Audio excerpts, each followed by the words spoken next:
చుకుందాం. దేవునికి మహిమ కలుగును గాక. ఆమెన్. సుమధుర స్వరముల గానాలతో వేలాది దూతల గలములతో కొనియాడబడుచున్న నా యేసయ్యా, నీకే నా ఆరాధనా. సుమధుర స్వరముల గానాలతో వేలాది దూతల గలములతో కొనియాడబడుచున్న నా యేసయ్యా, నీకే నా ఆరాధనా. మహదానందమే నాలో పరవశమే, నిన్ను స్తుతించిన ప్రతి క్షణం. మహదానందమే నాలో పరవశమే, నిన్ను స్తుతించిన ప్రతి క్షణం. సుమధుర స్వరముల గానాలతో వేలాది దూతల గలములతో కొనియాడబడుచున్న నా యేసయ్యా, నీకే నా ఆరాధనా. ఎడారి త్రోవలోనే నడచిన, ఎరుగని మార్గములో నన్ను నడిపిన, నా ముందు నడచిన జయవీరుడా, నా విజయ సంకేతమా. ఎడారి త్రోవలోనే నడచిన, ఎరుగని మార్గములో నన్ను నడిపిన, నా ముందు నడచిన జయవీరుడా, నా విజయ సంకేతమా. నీవే నీవే నా ఆనందము, నీవే నీవే నా ఆధారము, నీవే నీవే నా ఆనందము, నీవే నా ఆధారము. సుమధుర స్వరముల గానాలతో వేలాది దూతల గలములతో కొనియాడబడుచున్న నా యేసయ్యా, నీకే నా ఆరాధనా. సంపూర్ణమైన నీ చిత్తమే, అనుకూలమైన సంకల్పమే జరిగించుచున్నావు నన్ను విడువక. నా ధైర్యము నీవేగా, సంపూర్ణమైన నీ చిత్తమే, అనుకూలమైన సంకల్పమే జరిగించుచున్నావు నన్ను విడువక. నా ధైర్యము నీవేగా, నీవే నీవే నా జయ గీతము, నీవే నీవే నా స్తుతి గీతము, నీవే నీవే నా జయ గీతము, నీవే నా స్తుతి గీతము. సుమధుర స్వరముల గానాలతో వేలాది దూతల గలములతో కొనియాడబడుచున్న నా యేసయ్యా, నీకే నా ఆరాధనా. వేలాది నదులన్నీ నీ మహిమను, తరంగపు పొంగులు నీ బలమును, పర్వత శ్రేణులు నీ కీర్తినే ప్రకటించుచున్నవిగా. వేలాది నదులన్నీ నీ మహిమను, తరంగపు పొంగులు నీ బలమును, పర్వత శ్రేణులు నీ కీర్తినే ప్రకటించుచున్నవిగా. నీవే నీవే నా అతిశయము, నీకే నీకే నా ఆరాధన. నీవే నీవే నా అతిశయము, నీకే నా ఆరాధన. సుమధుర స్వరముల గానాలతో, వేలాది దూతల ఘలములతో కొనియాడబడుచున్న నా యేసయ్యా. నీకే నా ఆరాధన, మహదానందమే నాలో పరవశమే, నిన్ను స్తుతించిన ప్రతిక్షణం. మహదానందమే నాలో పరవశమే, నిన్ను స్తుతించిన ప్రతిక్షణం. సుమధుర స్వరముల గానాలతో, వేలాది దూతల ఘలములతో కొనియాడబడుచున్న నా యేసయ్యా. నీకే నా ఆరాధన. దేవునికి మహిమ కలుగును గాక. ఆమెన్. ఈ సమయంలో దైవజనులు మరి సంజీవ్ గారు మనకు బైబిల్ క్లాసులు ప్రారంభం చేస్తారు. మరి పరిశుద్ధాత్మ దేవుడు చక్కగా మనందరితో మాట్లాడుతూ మనల్ని బలపరిచి స్థిరపరిచి మన హృదయాల్లో ఈ యొక్క వాక్యము నిరంతరంగా దేవుడు ఫలింపు అనుగ్రహించును గాక. ఆమేన్.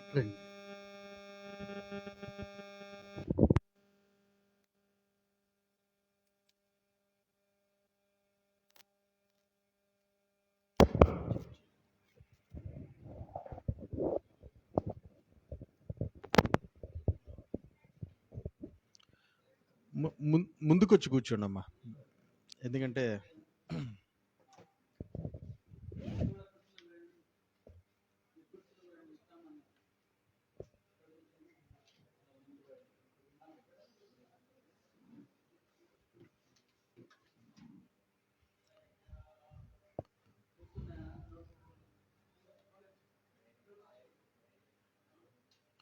పాల్ గారు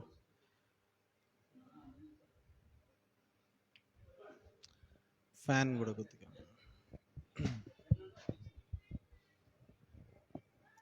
మీ ఫోన్ కొంచెం తక్కువ స్పీడ్లోనే పెట్టండి.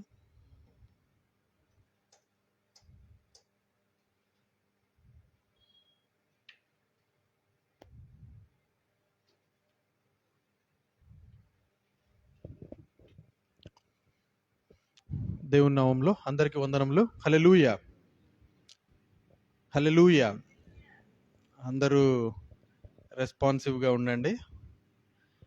మనకి దేవుడు మరి ఒక ఆహ్లాదకరమైన దినమును ప్రభు మనకు అనుగ్రహించారు.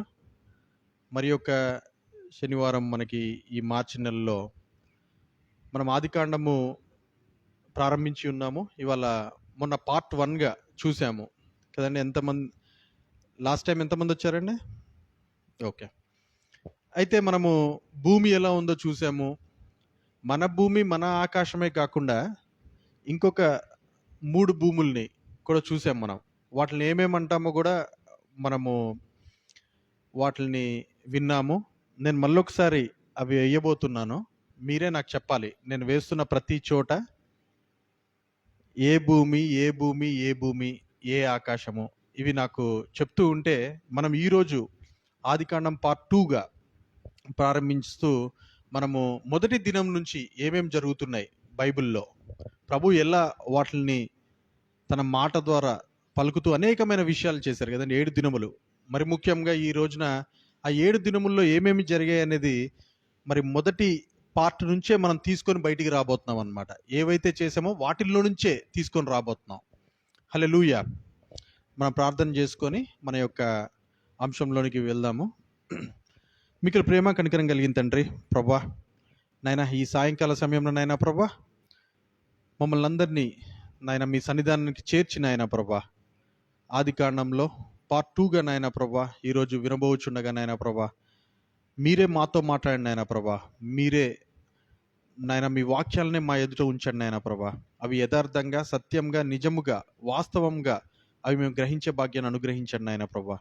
వింటున్న మా చెవులను, చూస్తున్న మా కన్నులను, గ్రహించే మా హృదయాన్ని నాయన మీరే మీ ఆధీనంలో ఉంచి నాయన రాకడ పర్యంతము అవి మేము మర్చిపోకుండా చూసుకునే భాగ్యాన్ని అనుగ్రహించండి నాయన ప్రభా. తద్వారా మా స్వభావాలను మేము మార్చుకుంటూ ప్రతి బైబిల్ స్టడీ నుంచి బైబిల్ స్టడీకి, ఆదివారపు ఆరాధన నుంచి ఆదివారపు ఆరాధనకి మా స్వభావాన్ని మేము మార్చుకుంటూ ఈ కొత్త సంవత్సరంలో, ఈ నూతన సంవత్సరంలో, ఈ నవీన సంవత్సరంలో మేము మార్పు చెందుతూ రూపాంతరం కూడా చెందే అంతటి శక్తిని, ధైర్యాన్ని, ప్రేమను మాకు అనుగ్రహించండి నాయన ప్రభా.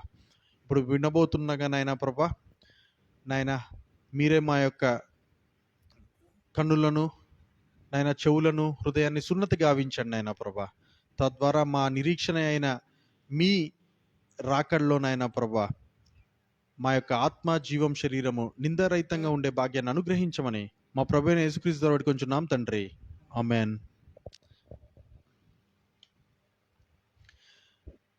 అయితే లాస్ట్ బైబిల్ స్టడీలో చెప్పినవి అంతా మనము మళ్ళీ ఒకసారి రిపీట్ చేయను కానండి, అదే బొమ్మలు నేను వేస్తూ ఉంటా. మీరు నాకు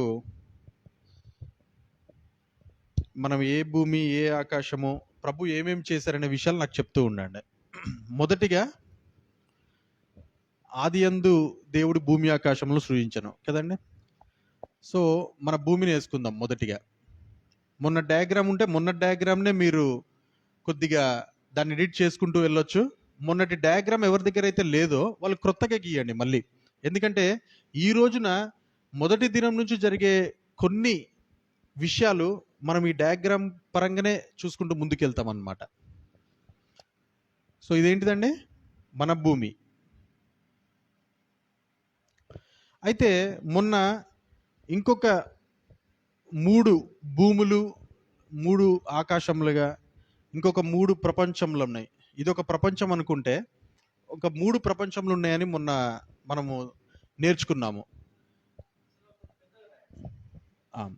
ఇది భూమి అయినప్పుడు ఇందులోనే భూమి, ఆకాశము ఉంటుంది. నేను చెప్తున్నప్పుడే మీరు ఆ లెటర్స్ కూడా రాసుకోండి. భూమి, ఆకాశము మన భూమికి ఉన్నది. ఇది మన భూమి. అయితే ఈ భూమిని మరి ముఖ్యంగా ఇక్కడ ఇంకొక భూమి ఉన్నది. అంటే మన లోకం కానీ ఇంకొక లోకం ఉన్నదన్నమాట. ఆ లోకం పేరు ఎవరని చెప్పగలరా? పరలోకం. కరెక్ట్ అమ్మా. సో మన లోకం కానీ ఒక లోకం ఉన్నది. అది ఏమిటంటే పరలోకము. ఈ పరలోకమే ఈ భూమి పైన ప్రభుత్వం చేస్తూ ఉందన్నమాట. అక్కడ రూల్సే. అక్కడ ప్రభు మనకి ప్రకటన గ్రంథంలో 4వ అధ్యాయంలో ప్రభు ఎలా అయితే సింహాసనం వేసుకొని కూర్చున్నారో, అక్కడ యోహాన్ గారు పరలోకానికి వెళ్ళి ఆ తలుపు తీయబడ్డప్పుడు అక్కడ సింహాసనాన్ని చూశారు. సింహాసనం చుట్టూ 24 జీవులు, 24 పెద్దలు, ఇంకా అనేకమైన కోట్లాది మంది దూతలు అందరూ ఉన్నారనమాట అక్కడ. అయితే వాళ్ళ దగ్గర తీసుకునే నిర్ణయమే మన దగ్గర జరుగుతూ ఉంటుంది. మనం ఇక్కడ పుట్టాం కాబట్టి అన్ని విషయాలు మనకు తెలియదండి. మనకి ఇది బైబిల్ చదువుతూ ఉన్నప్పుడు, ఇప్పుడు నేను ప్రకటన గ్రంథంలో ఉన్న విషయం ఎత్తిపట్టే కాబట్టి, ఓహో ఈ పరలోకంలో జరిగే విషయాలే ఇక్కడ వాళ్ళు తీసుకున్న నిర్ణయాలే ఇక్కడ అమలుపరుస్తున్నారా ప్రభు అని మనకు అర్థమవుతూ ఉంది ముందుకెళ్తున్న కొద్దీ. లేకపోతే మనకేం తెలుసు? మనం మాత్రమే ఇక్కడ పుట్టాం, మనకో ప్రభుత్వం ఉన్నది. ఇప్పుడు మనం తెలంగాణలో మనకో ప్రభుత్వం ఉన్నది, ఆ ప్రభుత్వమే మనల్ని వేలుతూ ఉన్నది. లేకపోతే మన సంఘం ఉన్నది, సంఘ పెద్దలు, కాపరి కదనే మనకున్న, లేకపోతే మన ఇంట్లో ఉన్న పెద్దలు, ఇక్కడే అనుకుంటూ ఉంటాం. కానీ ప్రతి కుటుంబము, ప్రతి అధికారము, ప్రతిదీ కూడా పరలోకం నుంచే వేలుతున్నారు అనేది మనం అర్థం చేసుకోవాలి. సో ఇక్కడ కూడా పరలోకము అనగానే మనది కాని లోకమే. ఇక్కడ కూడా ప్రభు ఆకాశాన్ని భూమిని ఉంచారు ఇక్కడ కూడా. ఇక్కడ లేదని కాదు దాని అర్థం. ఆకాశ భూమి ఇక్కడ కూడా ఉన్నది. ఇంకొక లోకం ఉన్నది మొన్న మనం అనుకున్నప్పుడు. ఇదే లోకము చెప్పగలరండి? పరదైసు. పరదైసులో కూడా ఏమేం విషయాలు ఉన్నాయి అనేది మనం మొన్న చూసాము. 2 కొరింథీ 12లో పౌలు గారు పరదేశికి వెళ్ళినట్టు మనకి కనిపిస్తాయి వాక్యాలు. ఇక్కడ పౌలు గారు అని రాసుకోండి. పరలోకానికి చాలామంది వెళ్ళొచ్చారు, కానీ యోహాన్ గారి పేరు రాసుకుందాం పరలోకం దగ్గర. అయితే పరదేశే నెంబర్ 3 అని మనకి ఎట్లా తెలుస్తుందంటే, మొన్న కూడా రాసుకున్నాం, ఇది మొదటి ఆకాశం అయితే, మన భూమికి ఉన్నది మొదటి ఆకాశం అయితే మనకి తెలిసింది. ఎందుకంటే ప్రకృతి సంబంధమైందే మొదటి పుట్టింది కాబట్టి మనం మన భూమి నుంచి ఆలోచిద్దాం పైకి. భూమి మొదటి ఆకాశం అయినప్పుడు, మొదటి భూమి మొదటి ఆకాశం అయినప్పుడు పరలోకంలో ఉన్న ఆకాశం ఎన్నో ఆకాశం అవ్వాలండి? 2వ ఆకాశం అవ్వాలి. అందుకే పరదేశులో పౌలు గారు వెళ్ళినప్పుడు అక్కడ ఒక వచనం అంటున్నారు, నేను 3వ ఆకాశానికి వెళ్ళా అంటున్నారు అనమాట. అందుకు అది 3వ ఆకాశం అయింది. ఇది 3వ ఆకాశం, 3వ భూమి అనమాట. ఇప్పుడు మనకి ఇంకొక క్రొత్త భూమి, క్రొత్త ఆకాశము అని చెప్పేసి ప్రకటన గ్రంథం 21వ అధ్యాయంలో ఉన్నది. మనము యోహాన్ గారు పరలోకం దిక్కు చూస్తున్నప్పుడు క్రొత్త ఆకాశము, క్రొత్త భూమి దేవుని సన్నిధానం నుంచి వస్తుందంట. అది మనం వెళ్ళబోయేదన్నమాట. దీని పేరు ఏమనుకున్నామండి మనం? నూతన యెరూషలేము. ఇది నూతన యెరూషలేము. ఇది కూడా చూస్తున్నారు యోహాన్ గారు. ఇది 4వది మనకి తెలిసినంత వరకే. ఇదంతా మన బైబిల్ ప్రకారం మనకి తెలిసినవన్నీ అండి. కానీ అనేకమైన ప్రపంచాలు మనకి తెలియకుండా ఉన్నాయి. అనేకమైన గ్యాలక్సీస్ ఉన్నాయి, స్టార్స్ ఉన్నాయి, సోలార్ సిస్టమ్స్ ఉన్నాయి, మిల్కీ వేస్ ఉన్నాయి. ఇవన్నీ నాకు తెలుగులో ఏమంటారో తెలియదు, కానీ ఇవన్నీ కూడా ప్రభు సృష్టించినవే. కాకపోతే మరి ముఖ్యముగా మనకి, ఎందుకంటే ప్రొద్దున లేస్తే మనం చూసే భూమిది, పైన చూస్తే ఆకాశం మనకున్నది, ఇక్కడ వరకే మనం చూడగలుగుతాం. మరి వేణు బ్రదర్ అంత కొత్తగా ఉన్నది అంటే ప్రభు పొందుపరిచారు. చాలా మంది మనలాంటి మనుషులే, మనలాంటి భక్తులే, మనలాంటి స్వభావం కలిగిన మనుషులే అక్కడికి వెళ్ళొస్తూ ఉన్నారు. అది మనం గమనించాలి. సో ఇలా ఏర్పరిచారనమాట దేవుడు. సో ఇక్కడ నేను దేవుడి గురించి కూడా, మనము దేవుడు అని రాసుకోండి ఇక్కడ, ఎందుకంటే దేవాది దేవుడే ఇవన్నీ చేస్తున్నారనమాట. ఆయన వాక్యం ద్వారా దేవుడి దగ్గర కూడా ఒక కిందకేసి, ఆయన వాక్యమే, ఆయన పలకకుండా, ఆయనే మాట్లాడకుండా ఏది కూడా సృష్టింపబడలేదు. ఆయన వాక్యమే సర్వాన్ని సృష్టించింది. కాకపోతే మనము దేవాది దేవుని యొక్క టాపిక్లో మనం ఒకటి తెలుసుకున్నది ఏంటంటే, ఆయన ఉన్న శక్తికి, ఆయన ఉన్న తేజస్సుకి, ఆయన ఉన్న వెలుగులో ఏ నరుడు కూడా ఆయన దగ్గరికి వెళ్ళలేడు. కాబట్టే ఆయన ఏం చేశారు, నాలో నుంచే నేనే ఒక స్టెప్ కిందకి వచ్చి నేను సర్వాన్ని సృష్టిస్తాను. ఈ వాక్యంలో ఉన్న వెలుగే, యోహాను సువార్త 1:1-4లో, నా వాక్యంలో ఉన్న వెలుగే ఈ భూలోకంలో ఉన్న మనుషులందరికీ వెలుగై ఉన్నది అని చెప్తున్నారనమాట. సో ఈ వాక్యపు వెలుగు మనకు అందుబాటులో ఉందండి. అర్థమవుతుంది కదండి? దేవుల్లో ఉన్న వెలుగుని మనం రీచ్ అవ్వలేం. మనం అనుకుంటా ఉండొచ్చు చాలా మందికి దేవుడు కనిపించారంటే అది ఏ పవర్లో కనిపించారనేది మనం అర్థం చేసుకోవాలి. ఏ శక్తిలో ఆయన వెలుగు ఎంత మాత్రం మన మీద వస్తుంది? చాలా తక్కువగా అనమాట. అది మనం అర్థం చేసుకోవాలి. ఈ వెలుగు కాదు, ఈ వెలుగులో అసలు మనం భరించలేమండి, అక్కడికి వెళ్ళలేము. సారీ అండి, వాళ్ళు నాకు కొంచెం కాఫ్ కూడా ఉన్నది, మీరు భరించాలి నన్ను. అయితే ప్రభువే తన వాక్యంగా వచ్చి ఆ వెలుగు మాత్రం మనుషులకు వెలుగుగా ఉంది అని చెప్తున్నారు. అంటే మనము ఆ వెలుగును మాత్రం చూడగలం అన్నమాట, ఆ స్వరాన్ని మాత్రం వినగలం అన్నమాట, ఆయన స్వరూపాన్ని లీలగా చూడగలం అన్నమాట. ఈయనను చూడలేం, అతీతం. కానీ ఈయనను చూస్తే ఈయనను చూసినట్టే లెక్క, అదనమాట. కొన్నిసార్లు ఇప్పుడు మనల్ని చూస్తే మన తల్లిదండ్రులు చూసినట్టే అని అంటారు కదండి చాలా మంది. ఇప్పుడు మన పిల్లల్ని చూస్తే మనల్ని చూసినట్టే అలా చేస్తున్నారనమాట ప్రభు. మన ప్రతిరూపాలే, మన స్వరూపాలే, మనక పోలిక చొప్పునే, మన స్వభావంతో ఉన్నారు వీళ్ళంతా. ప్రభు యొక్క ఆ జీనియాలజీ అంటే ఆయన కూడా తరతరములు, లేకపోతే ఆయనలో ఉన్న దైవత్వము, నిత్యశక్తిని కూడా అలానే ఏర్పరచారనమాట. ఇప్పటి వరకు మనం అర్థం చేసుకోవాల్సింది ఏంటంటే, దేవుడు ఉన్నారు, ఆయన వాక్యం ద్వారా ఆయన పలుకుతూ ఉంటేనే ఈ సర్వ సృష్టి సృజింపబడుతూ ఉన్నది, పుట్టింపబడుతూ ఉన్నది, నిర్మాణం అగుతూ ఉన్నది అనే మనం అర్థం చేసుకోవాలి. హల్లెలూయా. సో ఇక్కడ వరకు మనం అర్థం చేసుకున్నాం కదండి. అయితే ఇంకో విషయం ఏంటంటే, మనం మొన్న చూసిన దాంట్లో అగాధ జలాలన్నీ కూడా నింపేసి ఉన్నాయి భూమిని. కరెక్టే కదా. మనం ఇది కూడా చూసాం. భూమి లోపల ఎక్కడో ఉన్నది, బయట చూస్తూ ఉంటే వాటరే ఉన్నది, మొత్తం చీకటి కమ్మేసి ఉన్నది. ఇక్కడంతా చీకటి కమ్మేసి ఉన్నది మొత్తం మీద. అయితే అలానే ఉంటారు కాబట్టి, మనమే ఆయన లెక్క ఉంటాం కాబట్టి, ఆయన రూపంలోనే మనల్ని చేశారు కాబట్టి, మనం ఒకటి అర్థం చేసుకోవచ్చు ఏంటంటే, దేవుడు అసలు ఆత్మ అయి ఉన్నారు అనేది ఆయన మనకు డెఫినిషన్ ఇస్తున్నారు. నేను ఆత్మ కనుక నన్ను ఆరాధించేవారు మీ ఆత్మతోటి సత్యంతో ఆరాధించాలంటున్నారు. మన శరీరంతో ఎంత వచ్చి ఆరాధించినా, ఎంతగానం వచ్చి మనము మందిరాల్లో కూర్చున్నా, ఎన్ని సేవలు చేసినా, లోపలున్న మీ ఆత్మ, మీ పూర్ణాత్మ ఎంత చేసిందో దాన్నే చూస్తారు దేవుడు. ఎందుకంటే ఆయన ఆత్మ కాబట్టి. ఒకవేళ దేవుడు ఎవరు అని మనల్ని అనర్క్యమైన దేవుడు ఎవరై ఉండాలి? ఆయన కూడా ఆత్మనే అయి ఉండాలి. అంతే కదండి. సేమ్ క్వాలిటీస్ ఆయనే కదా వచ్చి ఇక్కడ ఉంటుంది. ఈయన కూడా ఆత్మనే అయి ఉండాలి.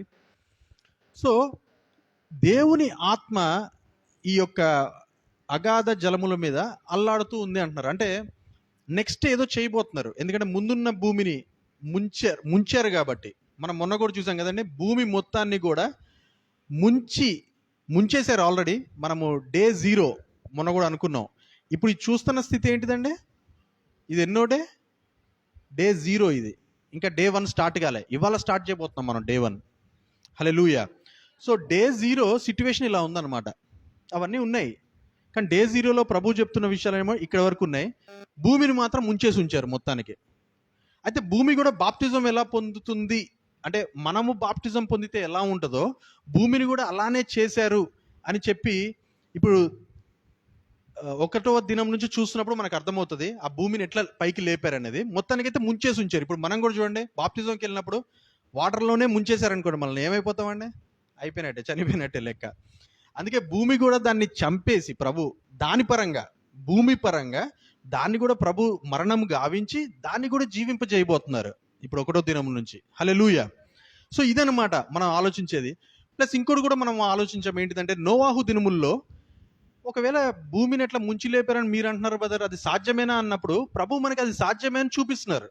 నోవాహు దినముల్లో ముంచలేదా అండి భూమిని? 40 దినములు 40 రాత్రులు ప్రచండ వర్షాన్ని కురిపించి అగాధ జలముల ఊటలన్నీ విప్పబడ్డాయంట. ఆకాశపు తూములన్నీ విప్పబడ్డాయంట పైనుంచి. ఇది ఎలా సాధ్యం అనేది ఇప్పుడు మనం చూస్తూ ఉంటాం. ఇంత వర్షమా? 40 రాత్రింబగలు కురవటమా? ఎంత అసాధ్యం కదండి అది. సో అది ఎలా జరిగింది అనేది కూడా మనం చూడబోతున్నాం. సో డే 0 ఇలా ఉంటే, మరి నోవాహు దినముల్లో ఏ రోజు ప్రభు భూమి మీద వర్షాన్ని ప్రచండంగా కురిపించారు అనేది ఆ దినం గుర్తుందా అండి ఎవరికన్నా? నేను మొన్న కూడా చెప్పా, ఆ దినం ఒకటి గుర్తుంచుకోవాలండి మనం. ఆ దినం ఏంటిదంటే నోవాహు దినం. చెప్పండి సిస్టర్. 600 అంటే నోవాహు వయసు యొక్క 600 సంవత్సరములు. ఇప్పుడు మనలో కూడా అండి 2026లో ఏం జరిగిందో చూడరు. ఒకవేళ మనం నోవాహు లాగా నీతిపరుడు అయి ఉంటే, నిందారహితుడు అయి ఉంటే, ఒకవేళ నా పేరే తీసుకున్నా, సంజీవ్ ఏజ్ 42 years 6 monthsకి ఇది జరిగిందని ప్రభు లిఖింపజేస్తారు ఆయన గ్రంథాల్లో. హల్లెలూయా. అలానే ప్రతి బ్రదర్, ప్రతి సిస్టర్ యొక్క ఏజ్ ప్రకారం, ఎందుకంటే మీరు నీతిమంతులుగా ఉన్నారు కాబట్టి ఆ కాలంలో ఉన్న నీతిమంతుడి యొక్క ఏజ్ ప్రకారమే ప్రభు ఆ దినాన్ని లెక్కిస్తారు. అది ఏ సంవత్సరమో ఏంటిదో ప్రభు లెక్క చూడట్లా, మన ఏజ్ ప్రకారం. ఓకే, ఈయన 30 సంవత్సరాలకే లేకపోతే 20 సంవత్సరాలకే ఈ అబ్బాయి నీతిమంతుడుగా, నిందారహితుడుగా ఈ అమ్మాయి ఇలా ఉంది కాబట్టి వాళ్ళ ఏజ్ ప్రకారమే ఆ రోజున ఇది జరిగింది అని ప్రభు నెక్స్ట్ వచ్చే తరాలకి చెప్తారనమాట. హల్లెలూయా. అందుకే నోవాహు ఏజ్ ప్రకారం 600 సంవత్సరముల 2వ నెల కదమ్మా, 2వ నెల 2nd month, అందుకే 2M అని రాసా. ఎన్నో రోజు? 17వ దినము. ఇవి అందరు గుర్తుంచుకోవాలండి. ఎందుకు నేను ఇది దీనివల్ల ఏం యూజ్ ఉంది బ్రదర్ అని నన్ను అడగొచ్చు, కానీ ప్రతి దినము కౌంట్ అవుతుంది. ఎందుకంటే రేపు ఒక దినం కోసం మనం వెయిట్ చేస్తున్నాం.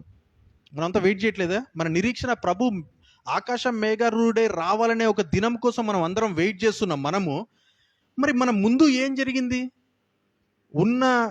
మన ముందున్న ప్రపంచంలో, మన ముందున్న కాలంలో నోవాహు గారి ఒక తరములో ఎందుకు ఏ రోజున ఇట్లా ముంచి లేపారు అనేది మనకి ఇప్పుడు తెలిసింది, ఎందుకంటే మనం తర్వాత తరములో ఉన్నాం కాబట్టి. ఫర్ సపోజ్ ఇప్పుడు నెక్స్ట్ ఇంకో 10 సంవత్సరాల్లో దేవుడు వచ్చారు అనుకుందామండి. మనం దేవుని రాకడ చూసి లోపలికి వెళ్ళిపోయాం. ఇప్పుడు 1000 ఏళ్ళ పరిపాలన చేస్తూ ఉన్నాం ప్రభు. ఇప్పుడు మిమ్మల్ని ఎవరో క్వశ్చన్ వేశారు, ఏమని, దేవుని రాకడ ఎప్పుడు జరిగిందండి అని అడిగారు అనుకోండి. అప్పుడు చెప్పలేరా? ఏ రోజో చెప్పగలం, ఎందుకంటే మనం ముందుకు వెళ్ళిపోయాం. ఇప్పుడు 2026 కదా, 2036లో జరిగింది అనుకోండి దేవుని రాకడ. 2036 ఇదే రోజు అనుకుందాం, మార్చ్. ఇవాళ ఎంత అండి? 14th జరిగింది అనుకుందాం మనం. మీరు 1000 ఏళ్ళ పరిపాలనలో మనం అంటున్నప్పుడు 2036 మార్చ్ 14 జరిగిందని మనం చెప్పమా? చెప్తాం కదా ఖచ్చితంగా. మనకు తెలుసు ఆ రోజు ఏంటిదో. అందుకే ఈ రోజులు ఏమై ఉన్నాయి అనేది మనం గుర్తు చేసుకోవాలి. డే 0, ఓహో ఇది జరిగిందా. నోవాహు ఏజ్ ప్రకారం 600 ఏళ్ళు 2వ నెల 17వ రోజున ఆయన ముంచేశారా, ప్రచండ వర్షంతో ఈ లోకాన్ని ముంచి లేపారా ప్రభు అనేది మనకు అర్థమైనప్పుడు, రేపొద్దున కూడా అగ్ని గంధకాలతో ఎలా అయితే ప్రభు ఈ భూమిని సర్వనాశనం చేయబోతున్నారో ఒకళ్ళు మనం అడిగినప్పుడు మనం అదే డేట్స్ చెప్తాం. అప్పుడు డేట్ తెలుస్తుంది మనకి. ఇప్పుడు తెలియదు మనకి ఆయన దొంగ వలె రాబోతున్నారు కదండి. కానీ వచ్చేటప్పుడు మాత్రం ప్రతి కన్ను చూస్తుంది ఆయన్ని. ప్రతి కన్ను చూస్తుంది. ఇక్కడున్నాడు అక్కడున్నాడంటే మనం పెంపర్లాడాల్సిన అవసరం లేదు. ప్రతి కన్ను చూసేటట్టుగానే ఈసారి రాబోతున్నారు. ఈసారి పాప శరీరం లేకుండా రాబోతున్నారు ప్రభు. అంటే ఆయన దేవాది దేవునిగా రాబోతున్నారు అనమాట. దేవుని ఆత్మగా, దేవుని వాక్యంగా, దేవుడయ్యే రాబోతున్నారు ఆయన. సో ఇలాంటి విషయాల్లో నుంచి ప్రభు మనల్ని నేర్చుకోమని చెప్తున్నారు అనమాట. మీరు ముందుకు వెళ్తున్నారు కాబట్టి, మీరు వద్దన్నా కాదన్నా కాలం మిమ్మల్ని ముందుకు తీసుకెళ్ళిపోతుంది. ఆ రాకడలో పాలు పొందింపజేస్తుంది. ఆ రాకడ టైంలో మనం ఇక్కడ నిల్చొని పక్కనోళ్ళు ఆరోహణం అయ్యేటట్టుగా మనం ఉండకూడదు. అందరం కూడా రూపాంతరం చెందేటట్టు ఉండాలి. ఏ స్థితిలో ఉన్న వాళ్ళు ఆ స్థితిలోనే. మనం ఎంత పని చేసామో ప్రభులో ఆ పని నిమిత్తమే, ఆ పనిని గట్టిగా పట్టుకుంటే చాలు. ఆ నమ్మకం, విశ్వాసం, ఆ క్రియ, వాటిని గట్టిగా పట్టుకుని ఉంటే చాలు, మనం ఖచ్చితంగా ఆరోహణం అవుతాం అన్నమాట. ఆమేన్. అయితే ఇంకో విషయం ఏంటంటే అండి, ఇది ఏం కాలము? మనం ఒక 8 కాలాలు చూసాం. మనం వాగ్దాన కాలం నుంచి స్టార్ట్ చేసాం మనము. మరి వాగ్దాన కాలం కంటే ముందున్నట్టుంది కదా ఈ కాలము అని అనిపిస్తుంది కదండి. దీనికి ఒక పేరు పెట్టాం మనం. ఏం కాలం పేరు పెట్టామండి మనం? ముందుండిన కాలము. ఈ డే 0 ఏంటిదంటే మనకి ముందుండిన కాలం అన్నమాట. ముందుండిన కాలము. ఇక్కడ ఎంత జరిగిందో మనం పెద్దగా వెనక్కి వెళ్ళి తవ్వలేమండి, అన్లెస్ ప్రభు చెప్తే తప్ప. మనకి ఇప్పుడున్న దైవజనులు కానీ ఎవరైనా సరే ఇప్పుడు జరిగే విషయాలు, కొన్ని రేపు జరగబోయే విషయాలు కళల ద్వారా నేర్చుకోగలరేమో, కానీ నీ వెనకాల జరిగిన విషయము, లేకపోతే ఇంకా ముందు అబ్రహాం గారి దగ్గర ఏ విషయం జరిగిందో, లేకపోతే యోబు గారి దగ్గర ఎలాంటి విషయం జరిగిందో, అసలు ఈ భూమికి పునాది వేసినప్పుడే ఏం జరిగిందో అని తెలుసుకోవడం చాలా కష్టం అండి. సో అలాంటి విషయాలు చెప్పాలి అంటే మనకు ప్రవచన ఆత్మ కావాలి. అది ఎవరో కాదు, యేసుక్రీస్తు ప్రభు వారే అనమాట. అది ప్రకటన గ్రంథం 19వ అధ్యాయంలో ఉంటుంది ఆ మాట. ఆయన గూర్చిన సాక్ష్యము ప్రవచన సారం అంట. చూడండి, ఆయన ఓన్లీ ఇప్పుడు జరిగే విషయాలే చెప్పరు. అందుకే కదా ఇప్పుడు మనం సిలువ చెంతకి వెళ్తున్నాం. మనం ఇప్పుడు గుడ్ ఫ్రైడే, అది ఎప్పుడు జరిగిందండి? ఎప్పుడో జరిగిపోయింది, 2000 సంవత్సరాల క్రితం. మనం అయినా వెళ్తున్నాం మళ్ళీ దాని దగ్గరికి, సిలువ చెంతకి వెళ్ళి నేర్చుకుందామని ఏదో విషయాలు. ఎందుకు? ఆయన 2000 సంవత్సరాల క్రితం చేసిన విశేషమే మనకు కావాలి. ఆ సంగతులే కావాలి. అవే మనల్ని రక్షణలోకి నడిపిస్తాయి. అందుకే ప్రభు అప్పుడెప్పుడో డే 0న ముంచేసిన ఈ భూమే మనకు కావాలి. ఆ భూమికి ఏం జరిగిందో మనకు తెలియాలి. భూమిని మళ్ళీ ఎందుకు ముంచి లేపారో మనకు అర్థం కావాలి. అదే బాప్టిజం అనే ప్రక్రియ అని మనకు అర్థం అవ్వాలి. ఇవన్నీ చేసుకుంటున్నప్పుడే మనం కూడా నీళ్ళ దగ్గరికి మన యొక్క అడుగులు వేయగలుగుతామండి. ఎందుకంటే ఇప్పుడు సడన్గా బ్యాప్టిజం అంటే అందరికీ గుబులు పుడుతుంది. వామ్మో, నేను చేయాల్సినవి ఆపేసేయాలా, నా చిన్న చిన్న మిస్టేక్సే, పెద్ద పెద్ద పాపాలు ఎవరు చేయట్లేదు, ఈ మిస్టేక్స్ అన్ని ఆపిన వెళ్ళాలా అని నీళ్ళ దగ్గరకు కూడా ఎవరు వెళ్ళట్లా. అదే వెళ్ళి స్విమ్మింగ్ చేయమనండి, లేకపోతే స్విమ్మింగ్ పూల్ అనుకోండి, మనందరం చూసిందే. ఇవాళ మరి ముఖ్యంగా డే 1లోనికి వెళ్ళిపోదాం. హల్లెలూయా. ఇప్పుడు ఒకసారి ఆదికాండము 1వ అధ్యాయము 3వ వచనం చదువుదామండి ఒకసారి.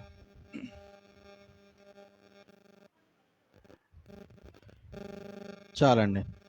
దేవుడు ఇప్పుడు చూడండి, మీరు చదవాలి, బోర్డుకి చూడాలి. అందుకే నేను యాక్చువల్గా వింటమే కాదు, చూస్తూ ఉండాలి, మీ పెన్ను కింద రాసేస్తూ ఉండాలి. ఇది జరగాలండి. మన బైబిల్ వెలుక్కమ్మని చెప్పారంట, పలికారంట. ఇప్పుడు చూడండి,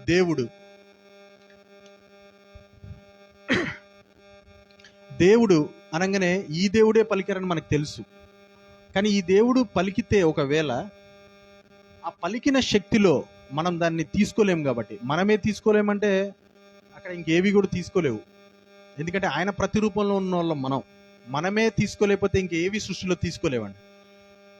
ఆయన పలికితే తీసుకోలేదు కాబట్టి అందుకే ఆయన వేంచేస్తే పర్వతాలన్నీ వణుకుతున్నాయంట, శిలలన్నీ శిథిలమైపోతున్నాయంట ఆయన రాకకి.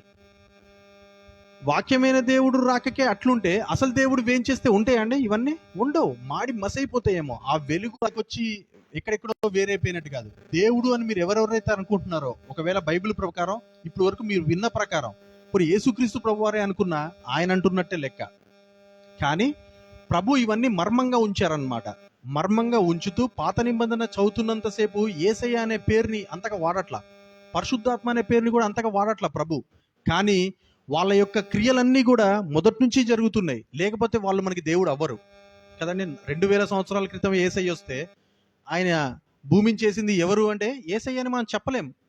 ఒకవేళ ఆయన దేవుడు అని నువ్వు అంగీకరించకపోతే, మరి ప్రభు వెళ్ళిపోయేటప్పుడు పరిశుద్ధాత్మ దేవుడిని మన ఎదుట ఉంచి వెళ్ళిపోతే, పరిశుద్ధాత్మ దేవుడు ఓన్లీ ఇప్పుడే వచ్చి ఉంటే, మొదటి నుంచి లేకపోతే ఆయన దేవుడు అని నువ్వు నమ్మలేవు కదండి. సో ఆ త్రీ ఏకత్వం ఎలా అయిందనేదే మన యొక్క బైబిల్ స్టడీ అండి. ఇది ఎండ్ అయ్యే లోపల ఖచ్చితంగా అనేకమైన దర్శనాలతో, అనేకమైన ప్రత్యక్షతతో, కళలతో, స్వప్నాలతో ప్రభు ఆత్మ అయి ఉన్నారు. కాబట్టి ఆయన పలికేశారు, ఏమని? వెలుగు కమ్మని పలికేశారు, వెలుగు అయిపోయింది. అక్కడ ఏ వెలుగు? ఇక్కడున్నంత వెలుగు కాదండి. మళ్ళీ మీరు గమనించాలి, ఇక్కడున్నంత వెలుగు అక్కడ అవ్వదు. భూమి మీద కొద్దిగా తక్కువ, మనం చూసేంత వెలుగు, మనము ఆ వెలుగుని గ్రహించేంత వెలుగే. అంతేగాని అతీతమైన తేజస్సులో ఉన్న దేవదేవుని వెలుగు కాదు. మనుషులకి ఎంత కావాలో, ఈ భూమికి ఎంత కావాలో, ఈ సృష్టి మొత్తానికి ఎంత కావాలో అంతవరకే వెలుగుని ప్రభు ఈ భూమి మీద సూచించారు. చూసుంటారు అక్కడ వెలుగులు ఆయన చూసుంటారు. రేపొద్దున నూతన యెరూషలేముకి మనం వెళ్ళినప్పుడు కూడా అక్కడ ఓన్లీ వెలుగే ఉన్నది, అక్కడ చీకటే లేదంట. అక్కడ చూడండి, ఆ విషయాలు కూడా మనం ఇప్పుడు గమనించబోతూ ఉన్నాం. ఒకసారి కీర్తనలు 119, 130 చూస్తే, అది నేనే చదువుతా అండి. నీ వాక్యము వెల్లడి అగుట తోడనే వెలుగు కలుగును అంట. అందుకే చూడండి, దేవాది దేవ నీ వాక్యాలు ఎప్పుడైతే వెలువడుతున్నాయో వెలుగు వచ్చేసింది ఇక్కడ భూమి మీదకి. హల్లెలూయా. అందుకే ఆయన వాక్యాలు వెలువడుతుండగానే భూమి మీదకి వెలుగు వచ్చేసింది. చూడండి ఎలా ఉందో. అయితే ప్రభు ఆదికాండం 1వ అధ్యాయము 4వ వచనము 5వ వచనంలో వెలుగు మంచిదైనట్టు దేవుడు చూచెను, దేవుడు వెలుగును చీకటిని వేరుపరిచారంట. అందుకే మనం కూడా వెలుగు లెఫ్ట్ సైడ్ వేసుకున్నాం, చీకటి రైట్ సైడ్ వేసుకొని వేరుపరిచేసాం. ప్రభు ఎట్లయితే వేరుపరిచారో మనం కూడా వేరుపరిచి చూసాం. అయితే ఈ వెలుగుకి ప్రభు ఒక పేరు పెట్టారు, ఏమనండి? పగలు.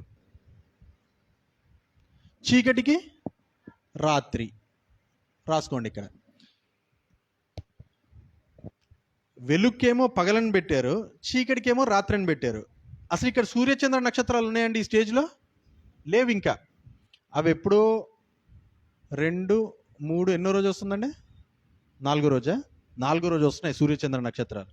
సూర్యచంద్ర నక్షత్రాలతో అవసరం లేదు ప్రభు వెలుగుకి. ఇది ఎప్పుడు అర్థం చేసుకుందాం. మనం కూడా ఇప్పుడు చీకటే, ప్రభు మనల్ని వెలిగించాలంటే సూర్యుడు పొద్దున్నే రావాల్సిన అవసరం లేదు మన మీదకి. ప్రభు వెలుగు వచ్చింది అనుకోండి, సూర్యుడి తేజస్సు కంటే తేజస్సు కలిగిన వెలుగు. సూర్యుడు తన సృష్టి అంతవరకే. సో అలాంటి వెలుగుతో ప్రభు మన మీదకి వెలిగిస్తారు. ఈ యొక్క ఏ స్టేజ్ అయితే ఇలా ఉందో దీనిలోనికే తీసుకెళ్ళబోతున్నారు మనకి. నూతన యెరూషలేములో కూడా చీకటి లేదంట, అవన్నీ మనం చూస్తాము. అయితే కీర్తనలు 104:20లో కూడా నీవు చీకటి కలగజేయగా రాత్రి అగుచున్నదంట. ప్రభువే కలగజేస్తున్నారంట చీకటిని కూడా. ఈ చీకటి అనుకోగానే ఇక్కడ సాతాను, అంధకారము ఇవనుకోద్దండి. వెలుగు లేని ఒక ప్లేసే చీకటి. ఫర్ సపోజ్ ఇప్పుడు బయట చూస్తున్నాం, మొత్తం చీకటిగానే ఉంది, అక్కడేం పెద్ద సాతాను ఉన్నట్టు కాదు లెక్క. వెలుగు లేదంతే. అక్కడ వెలిగిచ్చామనుకోండి, అది కూడా వెలుగుమయమై ఉంటుంది. కానీ దానికి దీనికి ఒక వ్యత్యాసం ఉన్నది, వేరుపరిచారు ప్రభు. మనం కూడా ఈ వెలుగులోనే ఉందామని కోరుకుంటున్నాం. అందుకే నైట్ టైం అయినా ఈ లైటింగ్స్ ఇవన్నీ వేసుకొని కూడా ప్రభుని ఆరాధిస్తామని ఇక్కడ దాకా వచ్చాం మనం. సో ఆయన చీకటి కలగజేయగా రాత్రి అవుతుంది, వెలుగు కలగజేయగా పగలగుచున్నది. ఇవే చేస్తున్నారు ప్రభు ఫస్ట్ నుంచి కూడా. ఆయన మాటల ద్వారా, ఆయన యొక్క ఉద్దేశాలు, ఆయన ఏవైతే తన ఊహలో, తన ఆలోచనలు ఏమైతే అయ్యున్నాయో అవన్నీ చేస్తున్నారు ప్రభు. దేవాది దేవుడే తన వాక్యం ద్వారా, తన ఆత్మ ద్వారా, లేకపోతే తండ్రి కుమార పరిశుద్ధాత్మల ద్వారా ఇక్కడ అంత గట్టిగా మనం చెప్పలేం, కానీ ఈ వాక్యాలప్పుడు తర్వాత మనకే అర్థమైపోతూ ఉంటాయి. ఇక్కడ వరకు మాత్రం ఆయన ఆత్మ, ఆయన వాక్యం పలుకుతున్నప్పుడు జరిగే విషయాలే జరుగుతూ ఉన్నాయి అన్నమాట. అయితే అవి రెండిటికి కూడా నిబంధన చేశారంటండి ప్రభు. ఒకసారి ఇర్మియా 33:20 చూస్తే, నేను పగటికి చేసిన నిబంధనను, రాత్రికి చేసిన నిబంధనను అంట. అందుకే చూడండి, పగటి పూట నీవు పగటి పనులు చేయాలి, మనం దేవుని వెలుగైన విషయమైన పనులే చేయాలి. రాత్రిపూట పనులు ముగించేసుకొని ప్రభువుని ఆరాధించుకొని ఒక పాట పాడుకొని ప్రార్థన చేసుకొని వెళ్ళిపోవాలి స్లీప్లోనికి, కదండి, నిద్రలోనికి వెళ్తే అప్పుడు ఆయన నైట్ పూట కూడా మనం పడుకున్నా మనల్ని తనలో మెలకుగా ఉంచుతారనమాట. మనం నిద్రపోతూ ఉంటాం, కానీ ఆయన కల వస్తూ ఉంటుంది, ఆయన స్వప్నం వస్తూ ఉంటుంది, ఆయన ఎక్కడికో తీసుకెళ్తారు మనల్ని, ఓ పచ్చిగా గల భూమి మీదకి తీసుకెళ్తారు. అలా జరుగుతూ ఉంటుంది అనమాట మనకి. అందుకే పగటి పూట పగటి పనులు కానీ చేయగలిగితే, ఎందుకు వెలుక్కి ఒక నిబంధన చేశారు ప్రభు. ఇది మీరు ఖచ్చితంగా రాయాలి. ఆయన పగలకు ఒక నిబంధన చేశారంట, రాత్రికి ఒక నిబంధన చేశారు. కాబట్టి ఆ నిబంధన ప్రకారమే మన జీవితాలు ఉండాలి. అందుకే కదండి ఇప్పుడు ఇది పాత నిబంధన, క్రొత్త నిబంధన మనకి. మరి పాత నిబంధననే చదువుతున్నాం ఇప్పుడు, ఆదికాండం 1వ అధ్యాయం అంటే. అందుకే ఆ నిబంధన ప్రకారం జరిగిన విషయాలనే నేర్చుకోబోతున్నాం. అందులో పగలు వచ్చేసింది, రాత్రి కూడా వచ్చేసింది, వాటికి నిబంధన ఉందంట. అందుకే నోవాహు గారు కూడా ఎప్పుడైతే తను రక్షింపబడ్డారో కుటుంబంతో, ఆ ఓడ కూడా నిబంధనకు ఒక గుర్తంట. ఎందుకు? నిన్ను వాటర్లో ముంచినప్పుడు నిన్ను ఓడలో రక్షిస్తా ప్రభు అనేది ఒక నిబంధన గుర్తు. ఈ నిబంధనలు మనకు గుర్తొచ్చినప్పుడు పగలు చేయాల్సిన పనులు పగలు చేస్తాం, రాత్రి చేయాల్సిన పనులు రాత్రి చేస్తాం, కానీ రెండింటిని మిక్స్ చేయం. హల్లెలూయా. అందుకే ఇప్పుడు చూడండి, మనం వెళ్ళబోయే లోకం ఒకవేళ సరే భూమి మీద ఇట్లుందండి, ఓకే, మరి మనం వెళ్ళబోయే లోకం నూతన యెరూషలేములో ఎలా ఉంది బ్రదర్ అని మనం అడిగితే, ఒకసారి ప్రకటన గ్రంథం 21వ అధ్యాయము 23వ వచనం 25వ వచనం చూస్తే, ఆ పట్టణంలో ప్రకాశించుటకై సూర్యుడైనను చంద్రుడైనను దానికి అక్కర్లేదంట. ఇదే పొజిషన్, ఇదే అండి సిట్యువేషన్. ఇక్కడ సూర్యచంద్ర నక్షత్రాలు ఎట్లయితే భూమి మీద ఇంకా రాలేదో ఈ మొదటి దినం రోజున, ఎట్లయితే ఇలా ఉందో ఇదే జరగబోతా ఉంది నూతన యెరూషలేములో కూడా. దాంట్లో కూడా సూర్యచంద్ర నక్షత్రాలు అవసరం లేదు, అసలు వాటి నుంచి వచ్చే వెలుగు కానీ రాత్రి కానీ మనకు అవసరం లేదు. దేవుని మహిమయే దానిలో ప్రకాశించుచున్నది, గొర్రెపిల్లయే దానికి దీపం అంటండి. సో ఇక్కడ దీపం ఎవరంటే మనకు ఒకటి అర్థం అవ్వాలి. ఇక్కడ దేవుని మహిమ అని రాసుకోండి, గొర్రెపిల్ల అని రాసుకోండి. గొర్రెపిల్లే దీపం. ఆ వెలుగు చాలు, ఆ వెలుగు చాలంట మనకి. ఆ గొర్రెపిల్ల దీపపు వెలుగే చాలంట ఇక్కడ మనకి. సో ఇప్పుడు క్వశ్చన్ వేస్తున్నా, అంటే ఇటు సైడ్ చూస్తే అండి, ఇక్కడేమో మనకి గొర్రెపిల్ల ఎవరు కనిపించలేదు ఇక్కడ, కదండి. ఇంకా గొర్రెపిల్ల ఇంకా అక్కడికి వెళ్ళట్లా. అసలు గొర్రెపిల్ల యేసుక్రీస్తు ప్రభు వారిని మనకి ఎప్పుడు తెలుస్తుంది? ఆయన మత్తయి సువార్తలో వచ్చిన తర్వాత తెలుస్తుంది. ఇక్కడ ఇంకా మనకి పాత నిబంధన బలియాగం అవ్వబోతున్న గొర్రెపిల్లల దగ్గర కూడా మనం రాలా, ఇంకా గొర్రెపిల్ల కూడా సృష్టింపబడలా. కానీ ప్రభు ఏం చెప్తున్నారంటే, నేను ఎప్పుడైతే ఒక వెలుగుని ఈ భూమి మీద క్రియేట్ చేశానో, రేపొద్దున అంటే రేపు 7000 సంవత్సరాల తర్వాత, అంటే అన్ని కాలములు అయిపోయిన తర్వాత కూడా ఇదే వెలుగుని నేను ఆ భూమి మీద, అక్కడున్న క్రొత్త భూమి, క్రొత్త ఆకాశమైన నూతన యెరూషలేము మీద అదే వెలుగుని నేను చేయబోతున్నా. నువ్వు మధ్యలో జరిగే విషయాలకు అంత బాధపడాల్సిన అవసరం లేదు. మనకి పుట్టిన తర్వాత చూస్తున్న విషయాలే కానీ, మన మొదటి దినమున ఏదైతే జరిగిందో అదే విషయం మన అంతంలో కూడా, నిత్య జీవంలో యుగ యుగములు ప్రభుతో ఏలబోచున్న ఒక కొత్త భూమిలో కూడా అదే జరగబోతూ ఉంది. అయితే ఇక్కడ దేవుని మహిమ ఉందంట, గొర్రెపిల్ల దీపమై ఉన్నారంట. ఆ దీపపు వెలుగులోనే మనం బ్రతుకుతూ ఉంటామంట. హల్లెలూయా. అంటే మన యొక్క బైబిల్ యొక్క ధ్యానం ఏంటంటే అండి, దేవుని మహిమ ఏంటిదో అర్థం చేసుకోవాలి ఇప్పుడు, అంతే కదా. ఎండ్లో జరిగేది చూసాం, ఇప్పుడు మన జీవితాలు ఇక్కడ స్టార్ట్ అయ్యాయి మనవి. ఇక్కడ నుంచి దేవుని మహిమ భూమి అంతటా, అందుకే ప్రభు అంటున్నారు కదా, నా మహిమ భూమి అంతటా కూడా నిండి ఉన్నది అని ప్రభు చెప్తున్నారు. ఆయన మహిమ, ఆయన వెలుగు. గొర్రెపిల్ల కూడా, ఇంకా గొర్రెపిల్ల ఎంటర్ కాలే మనకి. గొర్రెపిల్ల ఎంటర్ అయి మన కోసం పాత నిబంధన మొత్తం కదండి, బలులన్నీ అర్పింపబడి, యాక్చువల్గా యేసుక్రీస్తు ప్రభు వారే గొర్రెపిల్లలు అయ్యి మరి చనిపోయి తిరిగి లేచిన తర్వాత జరిగే విషయాలు అక్కడ క్లియర్గా చెప్పేస్తున్నారు. అంటే గొర్రెపిల్లే ఇక్కడ కూడా దీపమయ్య అయి ఉండాలి యాక్చువల్గా ప్రభులో, కదండి. హల్లెలూయా. అంటే అన్ని విషయాలు కూడా ఏమేమైతే ప్రభువుకి సంబంధించిన విషయాలు ఉన్నాయో అవన్నీ కూడా దేవునిలో ఉన్నట్టే లెక్క. ఇక్కడ కూడా దేవుని మహిమ, గొర్రెపిల్ల ఇక్కడ కూడా దీపమై అయి ఉండాలి, లేకపోతే ఇది అసాధ్యం. ఒక పెద్ద భూమికి గొర్రెపిల్లే దీపమై ఎట్లుంటారు? యాక్చువల్గా అసాధ్యమైన విషయాలు ఇవన్నీ. అందుకే ప్రభు ఏమైతే అయి ఉన్నారో, అంటే ఆయన ఎంత శక్తిమంతుడో అంత లెవెల్లో మనం అర్థం చేసుకోగలిగితే మనకొచ్చే వెలుగు, మన మీద ప్రసరింపబోతున్న వెలుగు కానీ, ఆయన మనకి ఒక చిన్న కళలో మనకి చూపెట్టే వెలుగు ఎంత ఉంటుందండి? అది చాలా తక్కువ, ఇంతే ఉంటుంది మనకి వెలుగు, అంతే చాలు మనకి యాక్చువల్గా. కానీ ప్రభు ఆ వెలుగుని విరజిమ్ముతూ ముందుకు తీసుకెళ్తూ ఆయన సింహాసనంలో కూర్చోబెడతా అంటున్నారు అనమాట. హల్లెలూయా. సో ఇవి ఇంపార్టెంట్ అండి. సో అక్కడ రాత్రి లేదంట, ఇక్కడ రాత్రి లేదు, ఓన్లీ వెలుగే ఉంది. వెలుగుకి పేరు పగలని పెడితే అక్కడ ఓన్లీ వెలుగే ఉంటే అక్కడ పగలు లేనట్టే లెక్క, అంతే కదండి. అంటే ఆ పేరు కూడా అవసరం లేదు, పగలనే పేరు కూడా అక్కడ అవసరం లేదు. అసలు చీకటి రాత్రి అనే విషయాలు ఇక్కడ లేవంట. నువ్వు చీకటి లేదు, నువ్వు చీకటికి పేరు పెట్టి రాత్రి అని పిలవాల్సిన అవసరము లేదు, అక్కడ రాత్రి లేదు. సో ఓన్లీ పగలే, పగటి పూట వెలుతురులాగా, లేకపోతే సాయంకాలపు వెలుతురులాగా ఉంటుందంట ప్రభు ఉంటే. సో ఇది ఇక్కడ వరకు మనం అర్థం చేసుకుంటే చాలు. అందుకే అండి మనము చీకటిలో నుంచి వెలుగులోకే మన ప్రయాణం. ఫర్ సపోజ్ ఇక్కడ వెలుగులో ఉన్నాం అనుకోండి, ఇప్పుడు భూమి మీద ఉండి మన వెలుగులో ఉంటే వెలుగు నుంచి వెలుగులోకి ప్రయాణిస్తాం, బాగుందంతా. చీకట్లో ఉన్నాం అనుకోండి, అట్లీస్ట్ ఈ చీకట్లో ఉన్నప్పుడు ఈ వెలుగు దగ్గరకు వద్దాం, సో దట్ మళ్ళీ ఆ వెలుగులోకి వెళ్ళిపోతాం ఆటోమేటిక్గా. సో చీకట్లో నుంచి వెలుగులోనికి, ఈ అంధకారంలో నుంచి ఈ తేజస్సులోనికి రావాలి. అలాగే ఒకవేళ సాతాను ఈ చీకటి ప్రపంచాన్ని మొత్తానికి అధికారి అయి ఉంటే, అధికారం ప్రభు తర్వాత ఇచ్చారు కాబట్టి సాతానులో నుంచి దేవునిలోనికి రావాలి. ఇది గుర్తుపెట్టుకుందామండి. అయితే ఇక్కడ ఒక ముఖ్యమైన విషయం ఒకటి చెప్పాలనుకుంటున్నా. ఏంటిదంటే వెలుగు, ఇప్పుడు ఇవన్నీ ఏంటిదంటే ఇదంతా నీళ్లు కదా, భూమంతా నీళ్ళతో నిండిపోయి ఉన్నది. వెలుగు ఎక్కడుంది? నీళ్లకు పైన ఉన్నది. ఇది ఒక్కటే అందరూ ఒక బండ గుర్తుగా రాసుకోండి. వెలుగు ఎప్పుడు నీళ్ళకి పైన ఉంటుంది అనమాట. అందుకే ఒకవేళ నువ్వు నీళ్ళ దగ్గరికి వెళ్ళి నువ్వు ఒకవేళ నువ్వు మునిగి లేచిన తర్వాత కూడా ప్రభు యొక్క బాప్టిజంలో నువ్వు గన పార్టేక్ చేస్తే, అంటే సాదృశ్యంగా నువ్వు మరణించి పునరుద్ధానుడు అయి తిరిగి లేచిన సాదృశ్యంతో నువ్వు ఒకవేళ సమానుడు అయ్యి ఉంటే ఆయన వెలుగు నీ మీద ప్రకాశిస్తుంది అనమాట. హల్లెలూయా. ఎందుకంటే వెలుగు ఎప్పుడు కూడా నీళ్ళ పైన ఉంటుంది వెలుగు. చూసుకోండి మీరు ఎప్పుడైనా, మనం ఇంకా చాలా చూస్తాం. సో మొదటి దినమున మనం నేర్చుకుంది ఏంటంటే వెలుగు నీళ్ళ పైన ఉన్నది. హల్లెలూయా. ఇప్పుడు రెండవ దినమునికి వద్దామండి. ఆదికాండము 1వ అధ్యాయము 6, 7, 8 వచనాలు ఒకసారి చదువుదామండి.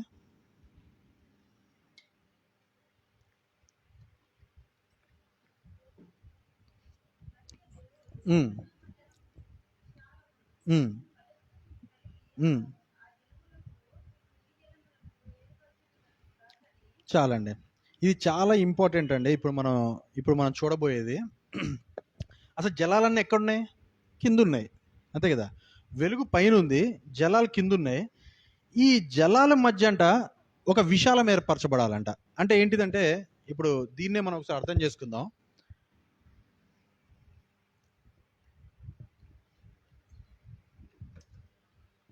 అంటే నేను కాబట్టి ఇక్కడ దురిపేస్తున్నా, మీరు పేపర్లో మరి ఎట్లా సెట్ చేసుకుంటారో చేసుకోండి. ఇప్పుడు జలాల మధ్య ఒక పెద్ద విశాలం ఏర్పడాలండి. అంటే జలాల్ని కొద్దిగా కిందకేస్తున్నా నేను. ఇక్కడ ఉన్నాయి మళ్ళీ జలాలు, కింద ఒక జలం ఉన్నది, పైన ఒక జలం ఉన్నది, ఈ మధ్యలో పెద్ద విశాలం ఉన్నది. ఈ విశాలం పేరు ఆకాశం అని పెడుతున్నారు ప్రభు. ఈ విశాలము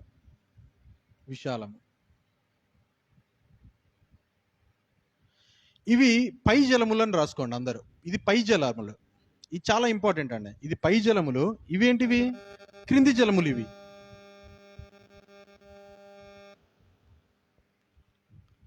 ఓకే, మీరు రాసుకున్నారు అనుకుంటున్నా. వెలుగైంది ఓకే, జలాల పైన వెలుగు చీకటిని వేరుపరిచారు, అస్తమేమో ఉదయం అయిపోయింది, ఒక దినం అయిపోయింది, ఇది ఓకే. నెక్స్ట్ ఏం చేస్తున్నారంటే ప్రభు ఉన్న జలముల మధ్యలోనే పై నీళ్ళనేమో పైకి సగాన్గా మార్చేసి పై నీళ్ళని పైన పెట్టేశారు. ఇప్పుడు చూడండి ఎన్ని నీళ్ళు ఉన్నాయో పైన, మనం అర్థం ఊహకు అతీతం. 40 రాత్రి, మనం ఒక్క చోట ఆలోచించవచ్చు, 40 రాత్రింబగలు ప్రచండమైన వర్షం కురవాలంటే ఎన్ని నీళ్ళు పైన ఉండాలి? మీ ఊహ అతీతం. ఎన్ని నీళ్ళైతే భూమిలో ఉంటాయో అన్ని నీళ్ళు ఉంటాయి పైన ఆకాశంలో. హల్లెలూయా. ప్రభు ఏర్పాటు మనం తెలుసుకోలేం. అందుకే ఆకాశం కూడా చూడండి, బ్లూగా ఉందంటే కింద ఉన్న వాటర్ రిఫ్లెక్షన్ అనుకుంటాం, కాదు, పైన కూడా నీళ్లు ఉన్నాయి. మీరు ఎంత అనుకుంటే కింద 3/4 వాటర్ ఉంటే పైన కూడా నాకు తెలిసి అంతే 3/4 వాటర్ ఉండాలి పైన కూడా. సేమ్ జలాలు, ఎందుకంటే ఆ జలాలనే విడదీసింది ప్రభు. విడదీసి మధ్యలో ఒక ఆకాశాన్ని పెట్టి మధ్యలో ఒక విశాలాన్ని చేసి దాన్ని ఆకాశం అని పేరు చెప్తున్నారు. సో ఇప్పుడు మనకు ఒక ప్రశ్న వస్తుంది, ఏంటిదంటే వీటినేమో మీది జలములు అంటున్నారు, వీటినేమో క్రింది జలములు, మధ్యలోనేమో ఆకాశం ఉన్నది, సరే విశాలం ఉన్నది. అందుకే చూడండి, ఆకాశం ఎక్కడుందండి? క్రింది జలములు మీది జలములు మధ్యలో ఉంది ఆకాశం. ఇది కూడా పాయింట్ రాసుకోండి. ఇందాక వెలుగేమో నీళ్ళకి పైన ఉన్నది, వెలుగు కరెక్టా కదా? ఇప్పుడు ఆకాశం ఎక్కడుంది? పై జలములకి కింద జలములకి మధ్యలో ఉందంట ఆకాశం. అంటే ఇప్పుడు మనం చూసే ఆకాశం ఏంటిదంటే దాని పైన జలాలు ఉన్నాయి. మనం అర్థం చేసుకోవాల్సింది ఏంటంటే అది మనం చూసినా చూడకపోయినా అప్పుడప్పుడు మేఘం వచ్చి ప్రచండమైన వర్షం, ఇప్పుడు సమ్మర్ తర్వాత అదే జరగబోతుంది, ఎండాకాలం తర్వాత ప్రచండమైన వర్షం కురుస్తున్న పై జలాలు విపరీతంగా ఉన్నాయి, ఆకాశ తూములు విప్పబడే అంత ఉన్నాయి అన్నమాట. సో పై జలాలు పైన ఉన్నాయి, కింద జలాలు కింద ఉన్నాయి, ఆకాశాన్ని నీళ్ళ మధ్య. అంటే మనం అర్థం చేసుకోవాల్సింది అంటే నువ్వు చూస్తున్న ఆకాశం కూడా అది ఎంత ఉన్నతంగా ఉన్నా, మనం కూడా ఆకాశం అంత ఎత్తు ఎదగాలని అనుకున్నా, దేవుడు ఆకాశంలో ఉన్నాడు, నువ్వు భూమి మీద ఉన్నావు అని ప్రభు చెప్తున్నా, ప్రభు ఏం చేశారంటే అదే ఆకాశాన్ని నీళ్ళ మధ్య పెట్టారనమాట. ఈ పాయింట్ మాత్రం రాసుకోండి, ఆకాశాన్ని కూడా నీళ్ళ మధ్య, వెలుగుని నీళ్ళ పైన, ఆకాశము నీళ్ళ మధ్య ఉన్నదని మనం గ్రహించుదాము. హల్లెలూయా. అందుకే ఆ ఆకాశం నుంచి అప్పుడప్పుడు మనకి వర్షం పడుతూ ఉంటుంది, అప్పుడప్పుడు మంచు పడుతూ ఉంటుంది, అప్పుడప్పుడు వడగండ్లు పడుతూ ఉంటాయి కదండి. ఈ నీళ్ళే మళ్ళీ ఆవిరిగా పైకి వెళ్తూ ఉంటాయి. ఇలాంటి రకరకాలుగా చేశారు. ఇప్పుడు మనం గ్రహించాల్సింది ఏంటంటే ప్రభువా నువ్వు పైనున్న జలముల్లో నుంచి నువ్వు ఇవన్నీ చేస్తూ ఉన్నది అని మనం అర్థం చేసుకోవాలి. మనం ఎంతసేపు కిందున్న జలాలే పైకి వెళ్ళిపోయి చేస్తుంది, ఆ లైఫ్ సైకిల్ ఉండుండొచ్చు, అందులో ఎలాంటి మిస్టేక్ లేదు. ప్రభు చేస్తున్న ఆ సైంటిఫిక్ లైఫ్ సైకిల్ ఉన్నది. కానీ అది తెలియక ముందే, సైంటిస్టులు పుట్టక ముందే ప్రభు చేసిన విషయం ఏంటంటే ఫస్ట్ ఆఫ్ ఆల్ జలాలన్నీ తీసుకెళ్లి పైన పెట్టేశారు. ఎక్కడున్నాయనేది మనిషి తేల్చుకోలేడండి. పైకి వెళ్ళిన ఎన్నో రాకెట్లు పోయినాయి ఇప్పటి వరకు, మూన్ మీదకి వెళ్ళే, ఇంకా బయట మార్స్ మీదకి కూడా వెళ్ళారు, వేరే ప్లానెట్స్ కూడా అంటున్నారు. సో ఎన్ని వెళ్తున్నా ఆ పై జలాల్ని మాత్రం చూడలేకపోతున్నారు వాళ్ళంతా. అలాంటి అగోచరమైన ప్లేస్గా దాన్ని స్టోర్ చేసి పెడుతున్నారు వాటర్ని. ఎప్పుడు యూజ్ చేయాలో అప్పుడు యూజ్ చేస్తారు. అందుకే నీళ్ళు ద్వారానే, నీళ్ళల్లో నుంచే, నీళ్ళతోనే మనకి సర్వ సృష్టిని ఏర్పరుస్తున్నారు. హల్లెలూయా. అందుకే వెలుగొచ్చి నీళ్ళ పైన ఉన్నది, నీ యొక్క ఆకాశం ఏదైతే నువ్వు చూస్తున్నావో అది కూడా నీళ్ళ మధ్యలో పెట్టారనమాట. ఇప్పుడు 3వ రోజులకి వెళ్దామండి. ఒకసారి ఆదికాండం 1వ అధ్యాయము 9-10 వచనాలు చూద్దాం ఒకసారి.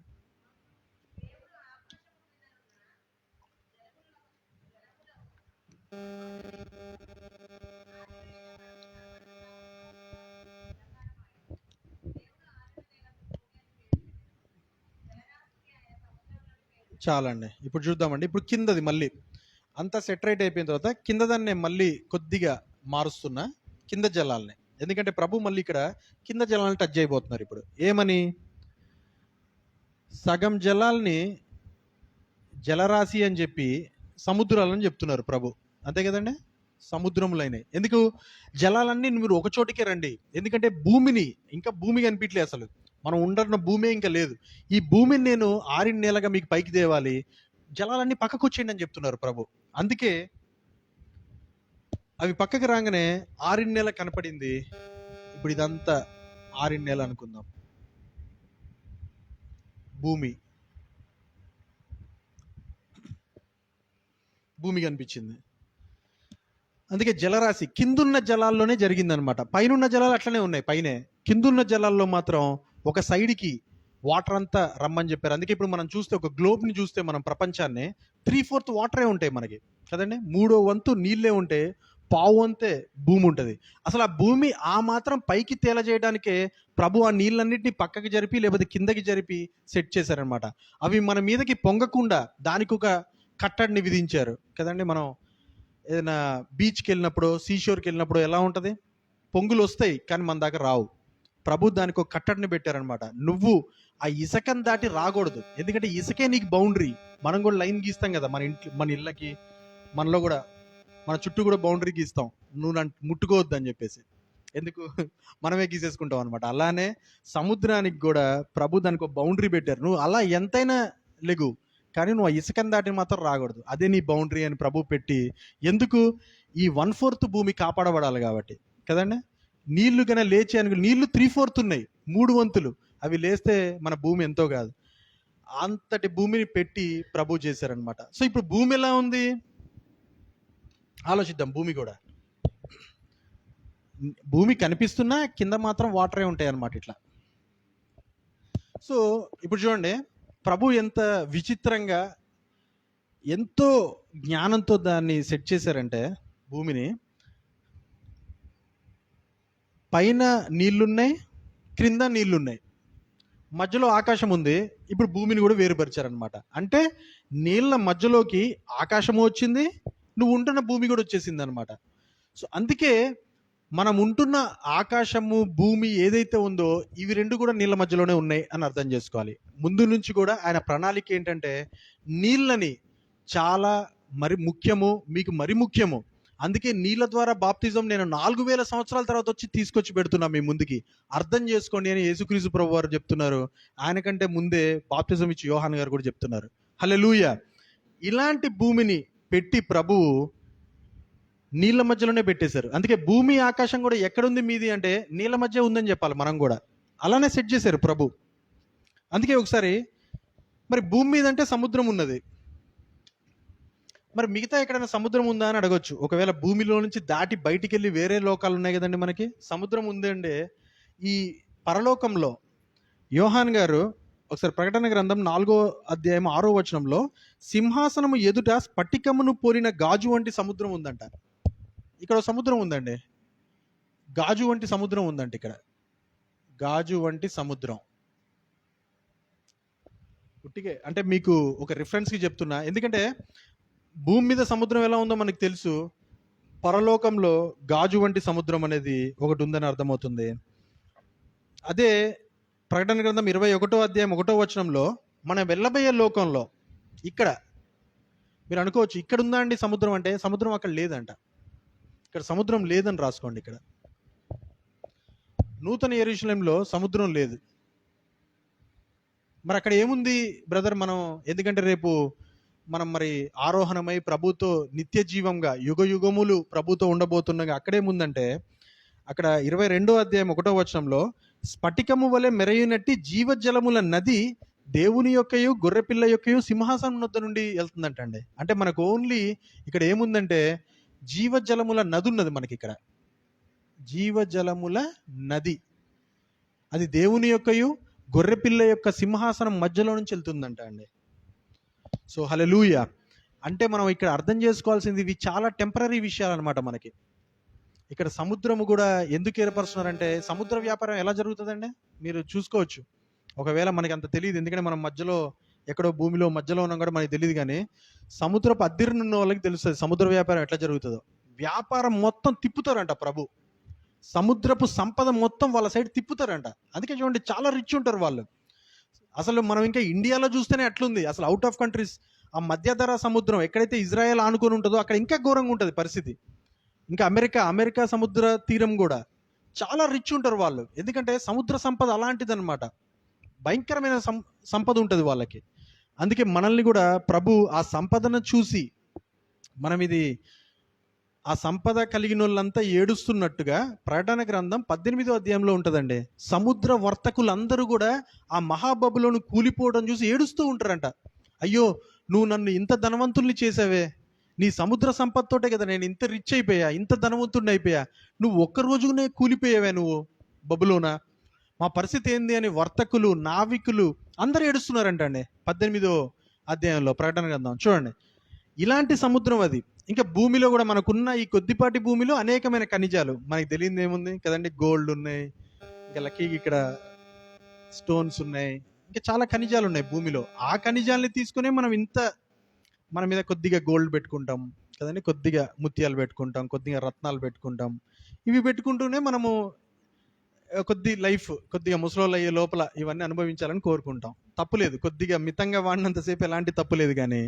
కానీ మన యొక్క ఆ రత్నాలు, వెలగల రత్నాలు, ఆ యొక్క బంగారం అవన్నీ నూతన యెరూషలేములో చూస్తే ఇవన్నీ నథింగ్ అనిపిస్తుంది అనమాట. కానీ మన ప్రయాణం అటే, కొద్దిగా మితంగా వాడుతూ ప్రభు ఆత్మకే ఎక్కువగా ఇస్తూ, ఈ శరీరానికి తక్కువ, శరీరం ఎప్పుడు తగ్గాలి, ప్రభు ఆత్మ ఎప్పుడు హెచ్చింపబడాలని ప్రభు ఎట్లయితే చెప్తున్నారో అవి చేస్తూ ముందుకెళ్ళినప్పుడు ఈ శరీరం తగ్గింపబడ్డప్పుడు ఏం జరుగుతుంది, మన మీద ఉన్న ఆభరణాలు కూడా పెద్ద లెక్కకు రావు మనకి.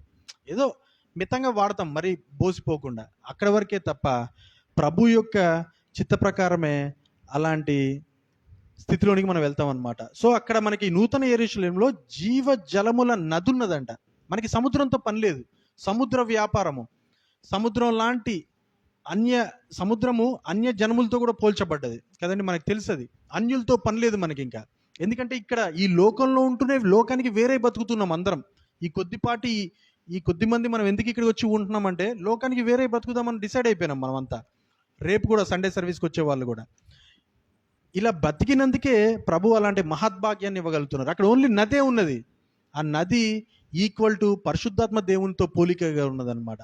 నీ కడుపులో నుంచి జీవజల నదులు పారతాయంటే దాని అర్థము పరిశుద్ధాత్ముడు మనలోనికి వస్తే అలాంటి విషయాలు బయటికి వెళ్తూ ఉంటాయి అన్నమాట. నదులే ఆ ఏదెన్ తోటలో ఉన్న 4 జీవజల నదుల్లాగా పారుతూ ఉంటారు అనమాట పరిశుద్ధాత్మ దేవుడు మన దగ్గరకు వచ్చినప్పుడు. ఇంకో విషయం జరుగుతూ ఉంది ఈ 3వ రోజు. అదేమిటంటే భూమి వచ్చేసింది. భూమి నీ ప్రభు ఓ మాట అంటున్నారు, ఏమనంటే, నేను మొన్న కూడా మొదటి రోజు కూడా ఒకటి చెప్పా, దేవుడు కొన్ని విషయాలు చేస్తారండి. 3 విషయాలు చెప్పా. అవి ఏంటి అంటే ఆయనే సృజిస్తారు, ఆయనే పుట్టిస్తారు, ఆయనే నిర్మిస్తారు. ఇవి కూడా రాసుకోవాలి మీరు. దేవుని సృజనే మనమంతా. దేవుడే మనల్ని ఒక అమ్మ కడుపులోంచి పుట్టిస్తున్నారు, ఇది నిజం. ఎవరు ఒప్పుకున్నా ఒప్పుకోపోయినా దేవుడే మనల్ని ఆత్మీయంగా నిర్మిస్తున్నారు ఇప్పుడు మనందరినీ. ఇది కూడా నిజమే, ఇందులో ఎలాంటి అబద్ధము లేదు. ఇలా చేస్తున్నప్పుడు దేవుడు ఏం చేస్తున్నారంటే, ఇది ఆయనకున్న ఈ తత్వాలు ఏం చేస్తున్నారంటే ఆ స్వభావాన్ని కొంతమందికి ఇస్తున్నారు. ఆయన సృజింపగలడు, పుట్టింపగలడు, నిర్మించగలడు. ఇదే విషయము ఆయన భూమికి కూడా ఇస్తున్నారు, ఆ యొక్క తత్వాన్ని. ఆయన పుట్టించగలడు, ఓకే. మరి అమ్మ ఎట్లా పుట్టించగలుగుతుందండి ఇక్కడ భూమి మీద? మరి ఆ తత్వం, దేవుని తత్వం అమ్మకి ఇచ్చినట్టేనే కదా లెక్క. హల్లెలూయా. అలాంటి తత్వమే భూమికి ఇస్తున్నారు ప్రభు. ఆ తత్వం ఇచ్చినప్పుడు భూమి కూడా ఏం చేస్తుంది, పుట్టించగలుగుతుంది. సరే, భూమి ఇప్పుడు పుట్టియడం అంటే మనం జనరల్గా మనుషుల గురించి ఆలోచించుకుంటూ ఉంటాం కాబట్టి, మరి చెట్లు, గడ్డి, విత్తనాలు గల చెట్లు, ఫలవృక్షము గల విత్తనము, ఫలము గల వృక్షములు, ఇవన్నీ పుట్టియటం అనగానే ఆ మాట కొద్దిగా అంటే అది నిజంగా పుట్టించడం అని మనం అనొచ్చు, కానీ ఆ మాటకి వేరే ఒక పదం ప్రభు వాడింది ఏంటంటే, వాటిలన్నిటినీ కూడా భూమి మొలిపించును కాక అని చెప్తున్నారు అనమాట. ఒక కొత్త పదం ఏంటంటే భూమి మొలిపించిందంట. నేను ఇక్కడ ఇష్టం వచ్చినట్టు రాస్తున్నా అండి, నేను చెప్పినప్పుడే మీరు ఆ పదాన్ని క్యాచ్ చేసుకొని మీరు మాత్రం కరెక్ట్గా రాసుకోండి. భూమి విత్తనము గల ప్రతి చెట్టుని, విత్తనము గల ఫలదీకరించే ప్రతి వృక్షాన్ని మొలిపించేసిందంట భూమి. అంటే భూమి మొలిపించిందంటే దాని అర్థం ఏంటంటే, ప్రభు వెనకాలుండి లేకపోతే ముందుండి ప్రభువే ప్రతి చెట్టుని సృజించి పుట్టించి భూమి చేత పుట్టింపజేసి దాన్ని నిర్మాణం చేస్తున్నారు. బయట చూసే ప్రతి చెట్టు, ప్రతి గడ్డి, ప్రతి వృక్షం ప్రభువే చేస్తున్నారనమాట. కళ్ళకి మాత్రం భూమే మొలిపించినట్టుగా ఉన్నది కదండి. మనం కూడా ఒక విత్తనం వేస్తే అదే మొలిపించినట్టుంది, కానీ ప్రభువే చేస్తున్నట్టుగా మనకి కళ్ళతో తెలియట్లేదు. కానీ నీ నేత్రాలతోటి, నీ యొక్క హృదయ నేత్రాలతోటి నీ నేత్రాలు వెలిగింపబడ్డప్పుడు ప్రభు ఖచ్చితంగా దాన్ని గ్రహింపజేస్తారనమాట. అందుకే అప్పుడు తర్వాత మనం చిన్న గడ్డి దగ్గరికి వెళ్ళినా, కొన్నిసార్లు చూడండి చెట్టు దగ్గరికి వెళ్ళినా, వృక్షం దగ్గరికి వెళ్ళినా, ఒక ఫలాన్ని చూసినా ఎంతో ఆనందిస్తూ ఉంటారు కొద్దిమంది మనుషులు. చాలామంది పెద్దగా ఎంజాయ్ చేయరు వాటిని. అంటే యూత్లో ఉన్న వాళ్ళు పెద్దగా ఎంజాయ్ చేయరు అనుకోండి, వీటితో మాకేముంది పని అనుకుంటా ఉంటారు. అవి ఆత్మీయతలో కొద్దిగా వెదుగుతూ ఉన్నప్పుడు మా అమ్మ కూడా అనేది, ఈ పువ్వు ఎంత బాగుంది నాన్న అని చాలాసేపు దాని గురించి ఆలోచించేది అనమాట. ఏముంది ఇందుట్లో, పొద్దున మొలుస్తుంది, ఈవినింగ్కి వాడిపోతుంది, ఇందుట్లో ఏముందని. కానీ ఈ విషయం తెలుసుకున్న వాళ్ళు ఆయన ఏం చేయగలడో తెలుసుకున్న వాళ్ళు ఎంజాయ్ చేస్తారు ఆ విషయాన్ని. పొద్దున్న ఒక గడ్డి పువ్వు మొలిచి సాయంత్రానికి ఎండిపోవున్నట్లుగా ఎట్లయితే ప్రభు చేస్తున్నారో, ఆ మార్నింగ్ టు ఈవినింగ్ లోపలే ప్రభుని ఎంజాయ్ చేయగలమండి. హల్లెలూయా.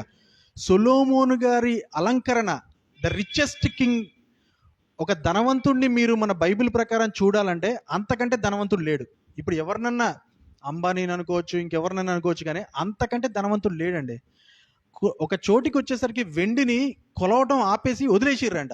ఎంతైతే ఎంత ఉంది వెండి అని చెప్పేసి కొలవలేదంటే ఇంకా. అలాంటి రిచ్నెస్ అట్లుందా మనకి ఇప్పుడు ఇండియాలో కానీ ఎక్కడైనా ప్రపంచంలో? లేదు. అలాంటి రిచ్నెస్ సాల్మన్ గారిని ఆ గడ్డి పువ్వుతో పోలుస్తున్నారు ప్రభు. నువ్వు పొద్దున అలంకరింపబడి సాయంత్రానికి ఎండిపోతావేమో, అది ఆలోచించుకో ఫస్ట్. అన్య స్త్రీలను చేసుకొని నువ్వు అన్య దేవతల దిక్కు నువ్వు వెళ్ళిపోయి అన్ని దేవతల్ని నువ్వు తెచ్చేసుకొని నీకు నువ్వే పడిపోవడం తర్వాత సంగతి. కానీ ఆ చిన్న విషయాన్ని గ్రహించలేకపోయాడు సాల్మన్. మరి సాల్మన్ గారు ఎన్ని గీతాలు రాశారండి, ఎన్ని కీర్తనలు రాశారు ఆయన? 1005 అనుకుంటా, 1005 అంటే 1005 గీతములు రాశారు. అనేక సామెతలు, కొన్ని వేల సామెతలు ఆయన రాశారండి. అంత గొప్ప దైవజనుడు సాల్మన్ గారు. తర్వాత అర్థమైంది ఆయనకి, ముందు అర్థం కావట్లే. ముందంతా మంది ప్రకృతి రీత్యానే కదా. ఈయన అర్థమయ్యి నూతన యెరూషలేము అర్థమైపోయి పరదేశు పరలోకం అర్థమయ్యే లోపల మన సగం జీవితం అయిపోయి ఉంటుంది మనది. అందుకే మనం ముందే ఈ యుక్తమైన వయసులోనే, కరెక్ట్ టైం అనమాట అది. యుక్తము అంటే పర్ఫెక్ట్ టైం, ఇంతకంటే అనుకూల సమయం లేదు, పర్ఫెక్ట్. ఈ 2026లో ఇప్పుడు జరుగుతున్న మన చర్చ్లో కూడా ఈ విషయాలు అంతా పర్ఫెక్ట్గా జరుగుతున్నాయి, కరెక్ట్ టైం. ఇక దీన్ని మనము చేజార్చుకోవద్దు అని ప్రభువే చెప్తున్నారనమాట. సో భూమి మొలిపించింది ఇవన్నీ అంటే దాని అర్థం దేవుడే సృజించి పుట్టించి నిర్మించారనేది లెక్క అనమాట. హల్లెలూయా. అయితే ఇక్కడ ఒక 2 విషయాలు నేను మీకు చెప్దాం అనుకుంటున్నది ఏంటంటే, చాలా చోట్ల బైబిల్లో చెట్టు అని సంబోధిస్తున్నారు ప్రభు, వృక్షం అని సంబోధిస్తున్నారు కదండి. ఇక్కడ చాలా చెట్లని చెట్టు, వృక్షము అంటే ఈ తేడా నేను వేరే ఒక మెసేజ్ ద్వారా చెప్తాను, ఇవాళ చెప్పను నేను. ఇది చెట్టుకి వృక్షానికి ఉన్న తేడా ఏంటి? రెండు ఒకటే కదా బ్రదర్ అనుకోవచ్చు అందరు కూడా. చెట్టు అంటే అది శారీరకత అనమాట. అంటే ఇప్పుడు మనం కూడా చెట్టులానే ఎదుగుతాం, చెట్టులానే విత్తనాలు ఇస్తాం, చెట్టులాగా అవ్వచ్చు. నీకు నీవు రక్షణ పొంది నువ్వు ఒక చెట్టులాగా ఉండొచ్చు అనమాట. ఇక నీ వల్ల నీకు ఒక్కడికే ప్రయోజనం, ఒక మంచి చెట్టుగా ఉండాలి ఖచ్చితంగా, అందులో డౌటే లేదు, ఒక మంచి చెట్టుగా. కానీ నువ్వు వృక్షం ఎప్పుడవుతావు అంటే, వృక్షం అనేది ఆత్మీయత, అందరు రాసుకోండి. ఇది చెట్టు అనేది శారీరకత, వృక్షం అనేది ఆత్మీయత. ఇది ఎలా అనేది నేను బైబిల్ మొత్తం జరుగుతున్నప్పుడు మనకి ఎన్నో సమయాలలో నేను తీసుకొని వెళ్తాను ఈ విషయాలన్నీ కూడా. కానీ వృక్షం అనేది ఏంటంటే, అందుకే ప్రభు ముందే సెట్ చేశారనమాట, విత్తనమును ఫలమును ఇచ్చే వృక్షం అంట. అందుకే చూడండి, ఉట్టి చెట్టు ఉండి ఫలం ఏం లేవు అనుకోండి, ఎవడు ఆ చెట్టు దగ్గరికి రాడు. ఆ చెట్టు దాని వరకే ఉంటుంది, నీ వరకే నువ్వు రక్షణ పొంది నువ్వు బాగానే ఉన్నావు, ఓకే. ప్రభు ఉండమంటున్నారు, అందరినీ చెట్లలానే పోలుస్తున్నారు ప్రభు.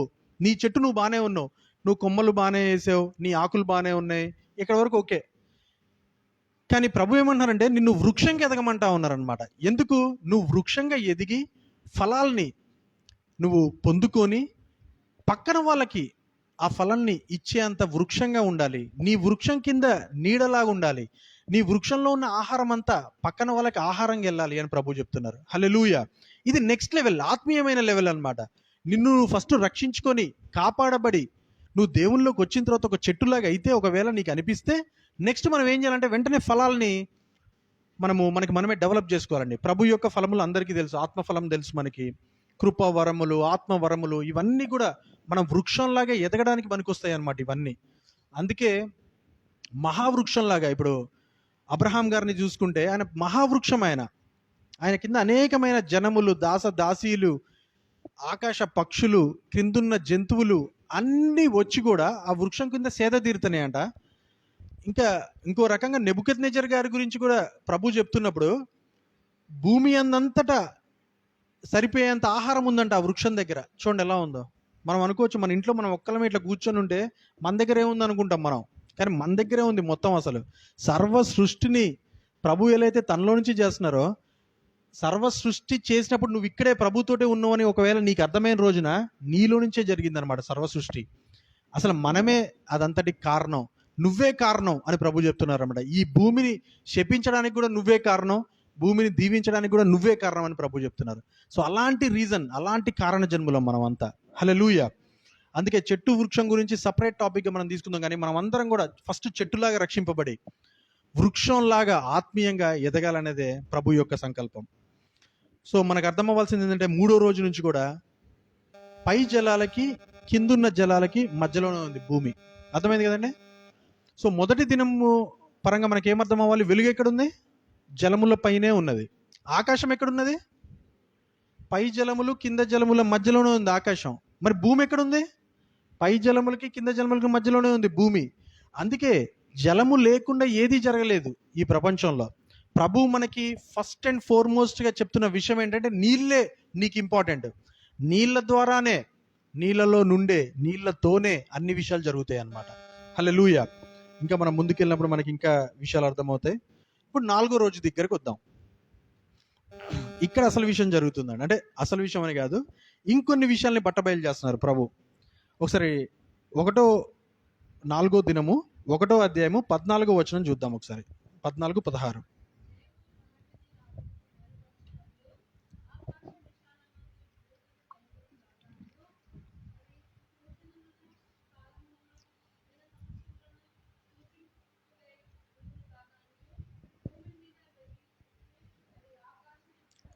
ఓకే, చాలమ్మా.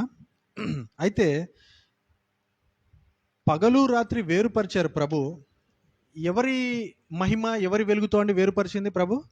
ఆయన మహిమే, ఆయన వెలుగే. ఎందుకంటే అప్పటి వరకు ఆకాశంలో ఏమీ లేదు ఇంకా. అయితే ప్రభు ఇప్పుడు ఏం చేస్తున్నారంటే ఇంకొక లేయర్ని మధ్యలో పెడుతున్నారు మనకి. అసలు ప్రభువే మనకి డైరెక్ట్గా ఈ భూమి మీద ఇప్పుడే జనాలు పుట్టేసి ఉంటే ఒకవేళ 3వ రోజుకే ఈ వెలుగు ఎవరిది? ప్రభు వెలుగే ఉన్నది. ప్రభు వెలుగు మన మీద పడిపోయేది, కరెక్టే కదా? కానీ ప్రభు ఏం చేస్తున్నారంటే ఈ వెలుగుకి ఇంకొక లేయర్ యాడ్ చేస్తున్నారు. ఎందుకంటే మనం ఇవన్నీ ఛేదించుకొని ఆయన దగ్గరికి వెళ్ళడానికే ప్రభు యొక్క సంకల్పం. ఉట్టికి అర్థం కావండి ఇవన్నీ. ప్రతి విషయాన్ని ఛేదించాలా ప్రభులో, పరిశోధించాలా, పరీక్షించాలి మనం కూడా. అందుకే ప్రభు ఏం చేస్తున్నారు? ఈ యొక్క పగల్ని వేలడానికి ఇక్కడ సూర్యుని పెట్టేశారు,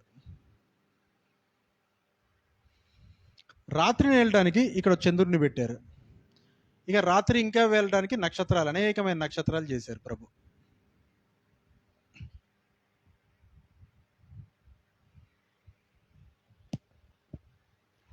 అయితే ప్రభు ఎలా వెలుగుని చీకటిని వేరుపరిచారో సూర్యుడు కూడా, మరి సూర్యుడు ఉన్నంతసేపు వెలుగు ఉంటుంది కాబట్టి వెలుగుని సూర్యుడు వేరుపరిచారంట. చంద్రుడు ఉన్నంతసేపు మరి చీకట్లోనే చంద్రుడు వస్తారు కాబట్టి చీకటిని చంద్రుడు వెళ్తున్నాడు, వెలుగునేమో సూర్యుడు వెళ్తున్నారు, చీకటినేమో చంద్రుడు వెళ్తున్నారు అనమాట. ఇవి జరుగుతున్నాయండి. నక్షత్రాలు కూడా చీకట్లోనే వెళ్తున్నాయి ఈ భూమిని. అయితే వీటిని పెట్టింది ఇలా వేరుపరచడానికి. ప్రభువు వేరుపరిచింది మధ్యలో. చూడండి, ప్రభువుకి మనకి మధ్యలో పెట్టేశారు ఇవన్నీ. అసలు అయితే ప్రభువే డైరెక్ట్గా మన మీద వెలుగు ఉండాలి, కానీ ప్రభు ఏం చేశారంటే ఆయనకి మనకి మధ్యలో కొన్ని జ్యోతుల్ని పెట్టారనమాట. పెద్ద జ్యోతి ఏమో పగలకి, చిన్న జ్యోతి ఏమో రాత్రిని వెళ్తూ ఉంటుంది, నక్షత్రాలు కూడా రాత్రినే. అయితే ఇవి దిన సూచనలను, కాలములను, దిన సంవత్సరములను. చూడండి, మన పితరుల నుంచి ఇప్పుడు వరకు కూడా, ఇప్పటికి కూడా మనం ఆకాశం చూస్తే కొన్ని చెప్పొచ్చు, కొన్ని సూచన ఎట్టుందో చెప్పేయచ్చు. ఇవాళ వర్షం పడుతుందో, ఎండ ఎక్కువ ఉంటుందో, వెలుగు ఎక్కువసేపు ఉంటుందో అన్నీ చెప్పేస్తాం మనమే కదండి, చెప్పేయచ్చు. ఎందుకంటే ఆ తెలివి మన దగ్గర ఉన్నది, ఈజీ, ప్రభు పెట్టింది. అందుకే సూచన వెంబడి సూచన. మనకు కూడా ఆకాశంలో కూడా సూచనల వెంబడి సూచనలు కనిపిస్తూ ఉంటాయి మనకి. అలానే కాలము వెంబడి కాలము. ఇప్పుడు ఎండాకాలం వచ్చేసింది, మొన్ననే శీతాకాలం పోయింది, వసంతకాలం కూడా పోయింది, తర్వాత వర్షాకాలం వస్తుందని మనకు తెలుసు. ఎందుకంటే మనం ఆ జ్ఞానాన్ని తెలుసుకున్నాం, మొత్తానికి చదువుకోను, మన పితరులు తల్లిదండ్రులు చెప్పో కదండి, ఏదో విధంగా బైబిల్ చదువుకొని కూడా అతీతమైన జ్ఞానాన్ని సంపాదించుకుంటూ ఉన్నాం మనం. ఇవన్నీ అతీతమే. ఇవన్నీ ఎల్కేజీ స్టూడెంట్స్ కూడా చెప్తారు అనుకోవద్దు మీరు. ఇవన్నీ కూడా అతీతమైన జ్ఞానమే. ఇది మన రక్షణకు ఉపయోగపడే సృష్టి అన్నమాట ఇదంతా. హల్లెలూయా. అలానే దినము వెంబడి దినము. చూడండి, ఈరోజు నిన్న ఏదేదో చేసేసాం, మొత్తానికి ఈరోజు వచ్చింది. ఈరోజు ఏం చేస్తేనే నువ్వు సండే వెళ్ళి శనివారం ఇది చేశాను నేను. ఇప్పుడు చూడండి, మనం అందరం కూడి ఉన్న కొద్ది మంది ఆదివారంలోకి వెళ్ళి మనం గర్వంగా చెప్పుకోవచ్చు, శనివారం కొద్దిసేపు నేను ఈ బైబిల్ స్టడీకి వెళ్ళి కొన్ని విషయాలు నేను విన్నా. ప్రభు విషయాలే, నాకు తెలిసిన విషయాలు అయితే రిపీట్ అయినాయి, తెలియని విషయాలు అయితే కొత్తగా వింటున్నా నేను. ఏవో ఒక సహోదరుడు వచ్చి ఏవేవో చెప్తున్నారు, అవి నిజమో కాదో, అవి దృష్టాంతంగా ఉన్నాయో లేదో, వాటి రుజువులు ఉన్నాయో లేదో అన్ని చూద్దాం బైబిల్లో అని మనం వెతుకులాడాలి కదండి. ఇవే కదా మనం చేయాల్సిందే. సండే ఓడికి సండే వెళ్ళి మండే అనుకుంటారు కదా, సోమవారం ఓహో సండే సర్వీస్కి వెళ్ళినా ఇక మళ్ళీ నెక్స్ట్ వారమే వెళ్ళేది అనుకుంటా ఉంటారు అనమాట. అంటే దినము కూడా దేవుల్లో మనం ఎంతకాలం గడిపాము అనే దానికి ఒక రికార్డు ఉండాలి. ప్రతిదీ కూడా సంవత్సరం నుండి సంవత్సరం కూడా మనం న్యూ ఇయర్ మెసేజ్ ఇవన్నీ కూడా ఎంతోమంది దేవజనులు చెప్పింది వింటూ ఉన్నాం. సంవత్సరం నుంచి సంవత్సరానికి తేడా కూడా కావాలి. అంటే మనలో కూడా దినము తేడా రావాలి, సంవత్సరానికి తేడా రావాలి. కాలము నుంచి కాలము అనుకోవచ్చు, పెళ్లి కాకముందు నేను అట్లున్నా ఆ కాలంలో, పెళ్ళైన కాలంలో ఇట్లున్నా, చదువుకునే కాలంలో నేను అట్లున్నా, చదువు లేని కాలంలో నేను ఇట్లున్నా అని కాలం గురించి కూడా అనుకుంటాం. నా వృద్ధాప్య కాలంలో నేను ఇట్లున్నా అని అనుకుంటా ఉంటాం అనమాట. సూచన వెంబడి సూచన, ప్రభు కూడా సూచన ఇస్తూ ఉంటారు మనకి. అందుకే యేసుక్రీస్తు ప్రభు వారు కూడా ఒకటే మాట అన్నారు కదండి, ఎవరైతే ఆయన యందు నమ్మకము విశ్వాసం లేని వారికి యోనాని తిమింగలం మింగిందనే ఒక విషయం సూచక్రియ తప్ప మీకు ఇంకా ఏ సూచక్రియను చూపెట్టినన్నారు ప్రభు. కానీ మనకు సూచక్రియ చూపెట్టారు. ఆయనే శిలువ మీద కదండి చనిపోయి 3 రోజులు, 3వ రోజున తిరిగి లేవటమే మనకి చూపెట్టిన మహాసూచక్రియ అనమాట అది. హల్లెలూయా. అంటే సూచన నుంచి సూచన ప్రభు దృష్టి ఆయన చేసుకుంటూ వెళ్తున్నారు. ఆయన పెట్టిన జ్యోతులన్నీ చేసుకుంటూ వెళ్తున్నాయి, ఆకాశ జ్యోతులు. మరి మనం కూడా అవే కదండి, మనము చేయాలి కదా. అందుకే ప్రభు అంటున్నారు, ఒకవేళ మీలో బుద్ధిమంతుడు ఉంటే వాడు ఆకాశంలోని జ్యోతుల్లా ఉంటారంట, సూర్య చంద్రుల్లా ఉంటారంట అండి. మనలో ఒకవేళ బుద్ధిమంతుడు ఉంటే సూర్య చంద్రుల్లో నుంచి ఎలా అయితే మంచి పదార్థాలు, శ్రేష్టమైన పదార్థాలన్నీ ప్రభు మనకి ఇస్తున్నారో, ఎలాంటి వెలుగులు ఇస్తున్నారో, సూర్యుని వెలుగు లేకపోతే మనలో చాలా విటమిన్స్ రావండి మన మీదకి కదండి. అవి కూడా అంటే మన బ్రతుకు తెరువు, మన ప్రాణానికి సంబంధించిన విషయాలన్నీ వస్తున్నాయి సూర్యుల్లో నుంచి కూడా. జీవానికి సంబంధించిన విషయం అంతా ఈయన ఇస్తూ ఉన్నారు. ప్రాణానికి సంబంధించిన విషయాలన్నీ మెటీరియల్ థింగ్స్, కనిపించేవి కనిపిస్తూ ఉన్నాయి. కనిపించని ప్రభు జీవానికి సంబంధించిన ఇస్తూ ఉన్నారు. ఇవి మోస్ట్ ఇంపార్టెంట్. బుద్ధిమంతులైతే ఇలా ఉంటే నీతిమంతులు ఎలా ఉంటారంట అండి? ఇలా ఉంటారంట. నీతి ఆకాశ నక్షత్రాల్లో ఉంటారంట. వాళ్ళు అనేక మందిని తిప్పుతారంట ప్రభులోనికి, నీతిమంతులైతే. ఎందుకంటే ఫస్ట్ ప్రభుని నమ్మేస్తాం, చాలా మందిని తిప్పి ఆకాశ నక్షత్రాల్లా చేసేస్తామంట. మన పేరు మీద కూడా ఒక నక్షత్రం ఉంటుంది. యేసుక్రీస్తు ప్రభు వారు పుట్టినప్పుడు ఆయన నక్షత్రం ఎట్లయితే జ్ఞానులందరినీ నడిపించిందో ఆయన పుట్టిన ప్లేస్కి, మనం కూడా క్రొత్తగా జన్మిస్తే, పైనుంచే పుట్టగలిగితే మన మీద కూడా ఒక నక్షత్రం ఉంటుంది మన పేరు మీద. మనము నీతిమంతులుగా ఎప్పటికీ ఎవర్ లాస్టింగ్ ఉండిపోతాం. ప్రభు చెప్తారు, ఈమె నీతిమంతురాలు, ఈమె నీతిమంతుడు అని. బుద్ధిమంతుడు గ్రహిస్తాడనమాట.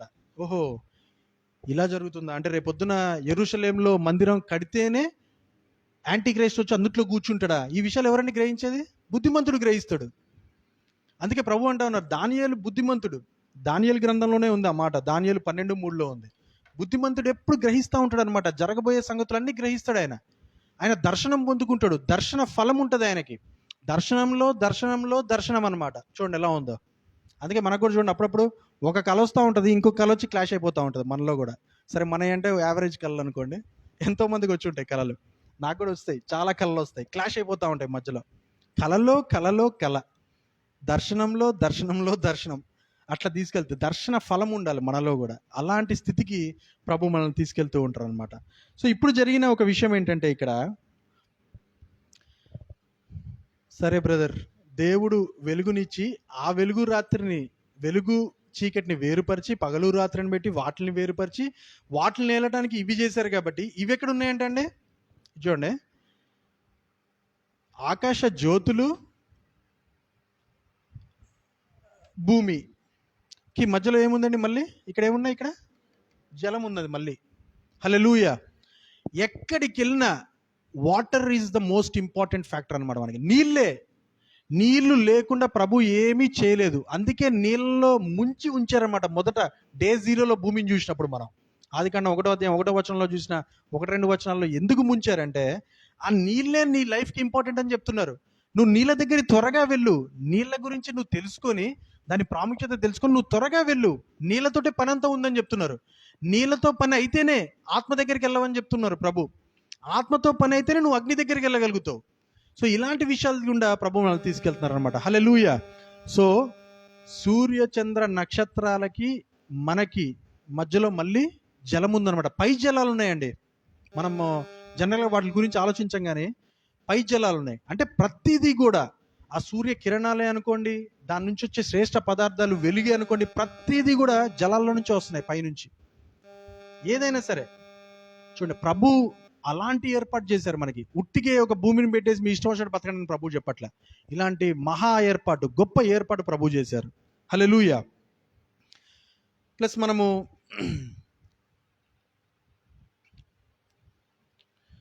అందుకే ఎప్పుడైతే మనం ప్రకటన గ్రంథంలో చూస్తామో సూర్యుడిని అంటే ఈ విషయాలు మనం ప్రకటన గ్రంథము 12వ అధ్యాయము 16వ అధ్యాయంలో అక్కడ ముద్రలు విప్పబట్టం, బూరలు ఊదబట్టం, పాత్రల కుమ్మరింపు జరుగుతూ ఉంటుందండి. లాస్ట్లో మన నూతన యెరూషలేంకి వెళ్ళే ముందు జరిగే ఈ 7 సంవత్సరాల మహాశ్రమలు, ప్రభు రాకడికి ముందు జరిగే విషయాల్లో వీటిల్లో కొద్దిగా కొంత భాగం కొట్టబడతా ఉంటుంది అనమాట. ఒక పావు భాగం కొట్టబడతా ఉంటుంది అనమాట. 3 భాగాలు అనుకుంటే ఒక భాగం కొట్టబడుతుంది. సో అందుకే ప్రభు అంటున్నారు, ఈ కొట్టబడటాలు, ఈ మహాశ్రమల గుండా మీరంతా వెళ్ళటాలు, ఇవన్నీ కూడా ఒక రోజు నేను తీసేసినప్పుడు మళ్ళీ దేవుని వెలుగే మన మీదకి డైరెక్ట్గా ప్రకాశించే ఒక స్థితే నూతన యెరూషలేం స్థితి అనమాట. హల్లెలూయా. సో మనకి ఇక్కడ ఇవన్నీ ఎందుకు పెడుతున్నారు? ఇవన్నీ అంటే మనము గ్రహించుకుంటూ ప్రభు యొక్క ఔన్నత్యాన్ని కదండి, ఆయన గొప్పతనాన్ని, ఆయన్ని యొక్క విశేషాన్ని మనం అర్థం చేసుకుంటూ ముందుకు సాగమని ప్రభు చెప్తున్నారు. వీటి యొక్క మహిమలు వేరే మనకి తెలుసు. చంద్రుని యొక్క మహిమ వేరు, సూర్యుని యొక్క మహిమ వేరు, నక్షత్రాల యొక్క మహిమ వేరు, ఆకాశ వస్తు రూపముల మహిమ వేరు అని ప్రభు చెప్తున్నారు. భూమి మీద ఉండే వస్తు రూపాలు ఇప్పుడు చూడండి, భూమి మీద ఇందాక చెట్లు, వృక్షాలు భూమి మొలిపించింది, దాని మహిమ వేరే. అవి కూడా సూర్యుడి దగ్గర నుంచే కాంతిని తీసుకుంటూ ఉన్నాయి. ఫోటోసింథసిస్ అనే ఒక లైఫ్ సైకిల్ జరుగుతూ ఉన్నది, దాంట్లో కూడా ఇవన్నీ జరుగుతూ ఉన్నాయి. దాని ప్రకారమే అది రకరకాల మనకి కూరగాయలు, ఆకుకూరలు కదండి, ఫలాలు అన్నీ ఇస్తూ ఉన్నాయి చెట్లు. మనకెట్లయితే అవసరమో చెట్లకు కూడా అవే అవసరంగా ప్రభు పెడుతున్నారు. ఎందుకంటే ప్రభు సూర్యునితో కూడా పోల్చుకుంటున్నారు అప్పుడప్పుడు, కానీ ప్రభువే సూర్యుడు కాదు కదండి, ఆయన సృష్టితో పోల్చుకుంటారు. ఎందుకు? ఆయన యొక్క తన తత్వాన్ని ఇచ్చినప్పుడే, తన తత్వాన్ని, తన పోలిక స్వభావం మనలో కూడా ఎవరికన్నా ఇస్తే మనతో పోల్చుకుంటారు ఆయన. ఇప్పుడు చూడండి, అమ్మతో పోల్చుకుంటారు. ఎందుకు? పుట్టించే తత్వం ఉంది కాబట్టి దేవునికి. ఒక అమ్మలో పుట్టించే తత్వం ఉన్నది, పోల్చుకుంటారు ఆబ్వియస్లీ. జీసస్ క్రైస్ట్ సింగిల్గానే ఉంటారు, ఆయన పెళ్లి కాలేదు, కానీ మనం కూడా సింగిల్గా ఉన్నప్పుడు యేసుక్రీస్తు ప్రభువారు లాగా పాపం జోలికి వెళ్ళకుండా వెళ్ళినప్పుడు మనల్ని కూడా యేసుక్రీస్తు ప్రభువారు లెక్కనే పోల్చుతూ ఉంటారు ఆయన. అలాంటి స్టేట్లోనికి ప్రభు తీసుకెళ్తూ ఉంటారు అనమాట. అందుకే ఒక మహత్తరమైన ఒక మహాకార్యం చేసిన ఒక మనుషుడి గురించి నేను చెప్పాలి ఇక్కడ. ఆయన యెహోషువ. ఏం చేశారండి ఆయన? సూర్య చంద్రాలని ఆపేశారు. చూడండి, మనము మొన్న భూమి మీద ఒక నరుడు ఉన్నాడు, యెహోషువ.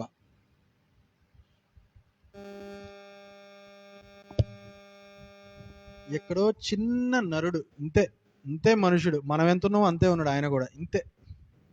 ఆయన సూర్యుడిని, చంద్రుణ్ణి ఎక్కడ ఉండాల్సిన వాళ్ళు అక్కడ ఉండిపోండి అని చెప్తున్నాడంటే అసలు ఆయనలో ఎలాంటి వెలుగు ఉందండి? దేవుని వెలుగు ఉంటే తప్ప, దేవుడు చేసిన one of the biggest star son, అలాంటి పెద్ద స్టార్ని అక్కడ ఆగిపోమన్నాడంట. చంద్రుడిని, మూడుని అక్కడ ఆగిపోమని చెప్పేసిండంట. సో అందుకే ఒక మంచి మాట నేను చదివి ముందుకు వెళ్ళిపోతాను. యెహోషువ 10:12-14లో ఓ మాట, యెహోవా ఒక నరుని మనవి వినిన ఆ దినము వంటి దినము దానికి ముందే గాని తర్వాతనే గాని ఉండలేదంటండి. చూడండి, హల్లెలూయా. దేవుడు, ఆయన వాక్యము, ఆయన పేరే యెహోవా అని కూడా అంటున్నారు. అవన్నీ మనం తర్వాత చూస్తాము. దేవుని యొక్క నామాన్ని ఎవరన్నా అడిగితే మనం యెహోవా అని చెప్తాం ఖచ్చితంగా. తర్వాత యేసుక్రీస్తు ప్రభువారు తెలిసిన తర్వాత దేవుడి పేరు ఏంటంటే యేసుక్రీస్తు అని చెప్తాం. పరిశుద్ధాత్ముడు తెలిసిన తర్వాత దేవుని పేరు ఏంటంటే పరిశుద్ధాత్ముడు అని చెప్తాం ఆటోమేటిక్గా. సరే, వీళ్ళు ముగ్గురు కలగలిపిన దేవుడు ఎవరంటే దేవుడే అని చెప్తాం ఆటోమేటిక్గా. సో అలాంటి స్థితిలోనికి మనము వెళ్ళగలిగినప్పుడు యెహోవా అంట, ఆయన నామం ధరించిన దేవుడు. యెహోషువ మనవి వినిన వంటి దినము ఇంకోటి లేదంట. అందుకే చూడండి, ఇందాక కూడా అసలు ఈ 3 ఉన్నాయే దినముల్ని సూచించడానికే. ఒక దినాన్నే ఆపేసిన దినము అంటే దినము ఇంకోటి లేదంటే చూడండి ఎలా ఉందో పరిస్థితి. మనం కూడా అందుకే ఈ కాలాలని, ఈ దినముల్ని, ఈ సూచనల్ని, వీటిలన్నిటి కూడా మీరు లిటిల్ బిట్ కంట్రోల్ చేయండి అంటా ఉన్నారు. పూర్తి కంట్రోల్ మన చేతిలో లేదు. అందుకే యేసుక్రీస్తు ప్రభు వారు కూడా అంటున్నారు, ప్రభా నీ రాకడ ఎప్పుంది ప్రభు అంటే అది మాత్రం నన్ను అడగొద్దు, ఆ కంట్రోల్ నాలో లేదని ప్రభు చెప్తున్నారు. ఆ కాలాన్ని గురించి తండ్రికి మాత్రమే తెలుసు తప్ప నాకు తెలియదని చెప్తున్నారు యేసుక్రీస్తు ప్రభు వారు. అలాంటి కంట్రోల్ మనం తెచ్చుకోవాలి. యెహోషువ గారు లాంటి కంట్రోల్ మనం తెచ్చుకోగలిగితే మనము ముందుకు సాగిపోదాము. హల్లెలూయా. సో 5వ రోజు గురించి చూద్దామండి. ఒకసారి ఆదికాండము 1వ అధ్యాయము 20-21 వచనాలు చూద్దామండి.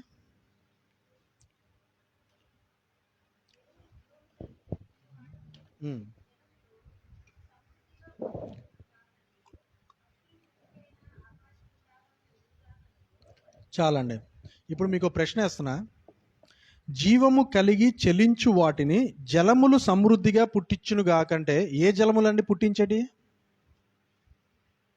మనకి ఇక్కడ 2 జలాలు ఉన్నాయి కదండి. ఒకటేమో పై జలం ఉన్నది, ఒకటేమో కింద జలాలు ఉన్నాయి కింద. సరే, మరి మనం సముద్రం దగ్గరికి వెళ్ళినప్పుడు లేదా నది దగ్గరికి వెళ్ళినప్పుడు, చెరువు దగ్గరికి వెళ్ళినప్పుడు అక్కడే ఉంటాయి కాబట్టి చేపలన్నీ కింద జలాలే పుట్టించినాయి అని అనుకోవచ్చు మనం. జనరల్గా ఒక క్వశ్చనే, నేను దీనికి ఆన్సర్ నేను ఇది అని నేను చెప్పలేను. బట్ నాకు ఒక ఆలోచన వచ్చింది అనమాట. అదేంటంటే, ఇందుట్లో ఉన్నాయి అన్నీ కూడా ఫిషెస్ అంటే చేపలు, ఇంకా మత్స్యములు, గొప్ప గొప్ప మత్స్యములు, యోనాను మింగిన మత్స్యం కూడా అక్కడే పుట్టింపబడింది. ఏంటిది?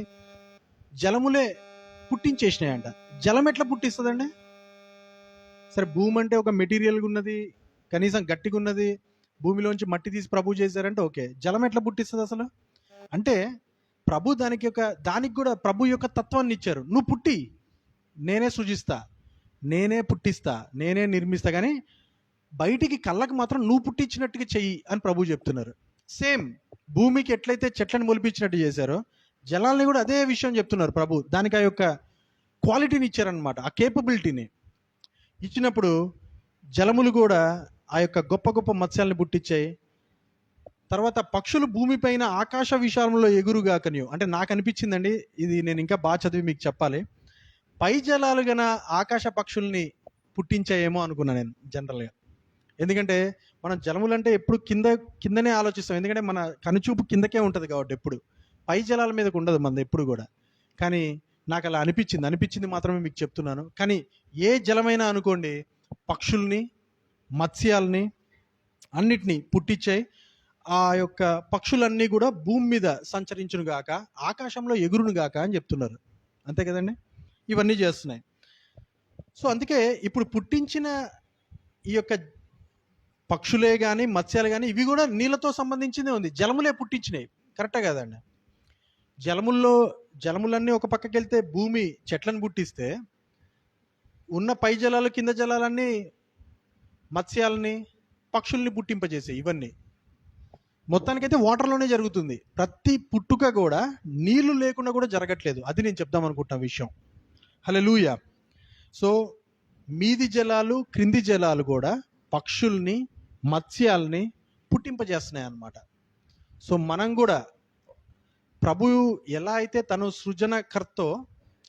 సృజనాత్మకుడు, మనల్ని కూడా కొన్ని పుట్టింపజేసే, ఇప్పుడు పెళ్ళైన వాళ్ళు చూడండి, ఒక బిడ్డకు జన్మనిస్తారు, పుట్టింపజేసే శక్తి ఉంటుంది వాళ్ళలో కూడా. ఆ శక్తిని ఎవరు ఇస్తున్నారు? ప్రభు ఇస్తున్నారు. నువ్వు పుట్టి చేసేదంతా నేనే బ్యాక్గ్రౌండ్లో, బట్ నువ్వు మాత్రం కళ్ళకి పుట్టించినట్టుగా చెయ్యి అని చెప్తున్నారు అనమాట. ఎందుకు? నీలో కూడా ఆ యొక్క కేపబిలిటీ, ఆ యొక్క తత్వాన్ని నేను పెడుతున్నా అని ప్రభు చెప్తున్నారు అనమాట. అయితే ఇక్కడ ఒక చిన్న విషయం ఏంటంటే,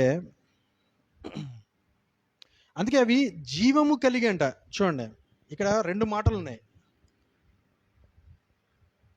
జీవము కలిగి ఉన్నాయి ప్రతిదీ కూడా, పక్షులు కానీ, ఈ యొక్క మత్స్యాలు కానీ. అయితే ఒక తేడా, ఇందాక మీకు ఒక తేడా చెప్పాను, అదేంటిదండి? చెట్టు వృక్షం లెక్కనే ఒక తేడా ఏంటంటే, అందరికీ కూడా ప్రాణం ఉంటుంది, అందరిలో కూడా జీవం ఉంటుందండి. ఇది కూడా గుర్తుపెట్టుకోండి. ప్రాణం అనేదేమో శారీరకత. ఇప్పుడు మనం అందరం కూడా ప్రాణంతో ఉన్నాం. మనలో కూడా ప్రాణానికి సంబంధించిన కొన్ని విషయాలు ఉన్నాయి. రక్తము, నీళ్లు, పీల్చే గాలి, ఇవి లేకపోతే మనం కూడా బతకం, చచ్చిపోతాం. ప్రాణంతో ఉన్నాం. కానీ ఇదే గాలి ప్రభు యొక్క వాక్యాలు వింటూ పీలుస్తున్నాం అనుకోండి, ఫర్ సపోజ్ ఇప్పుడు పీలుస్తున్నాం, ఇది జీవానికి సంబంధించిన విషయం అనమాట.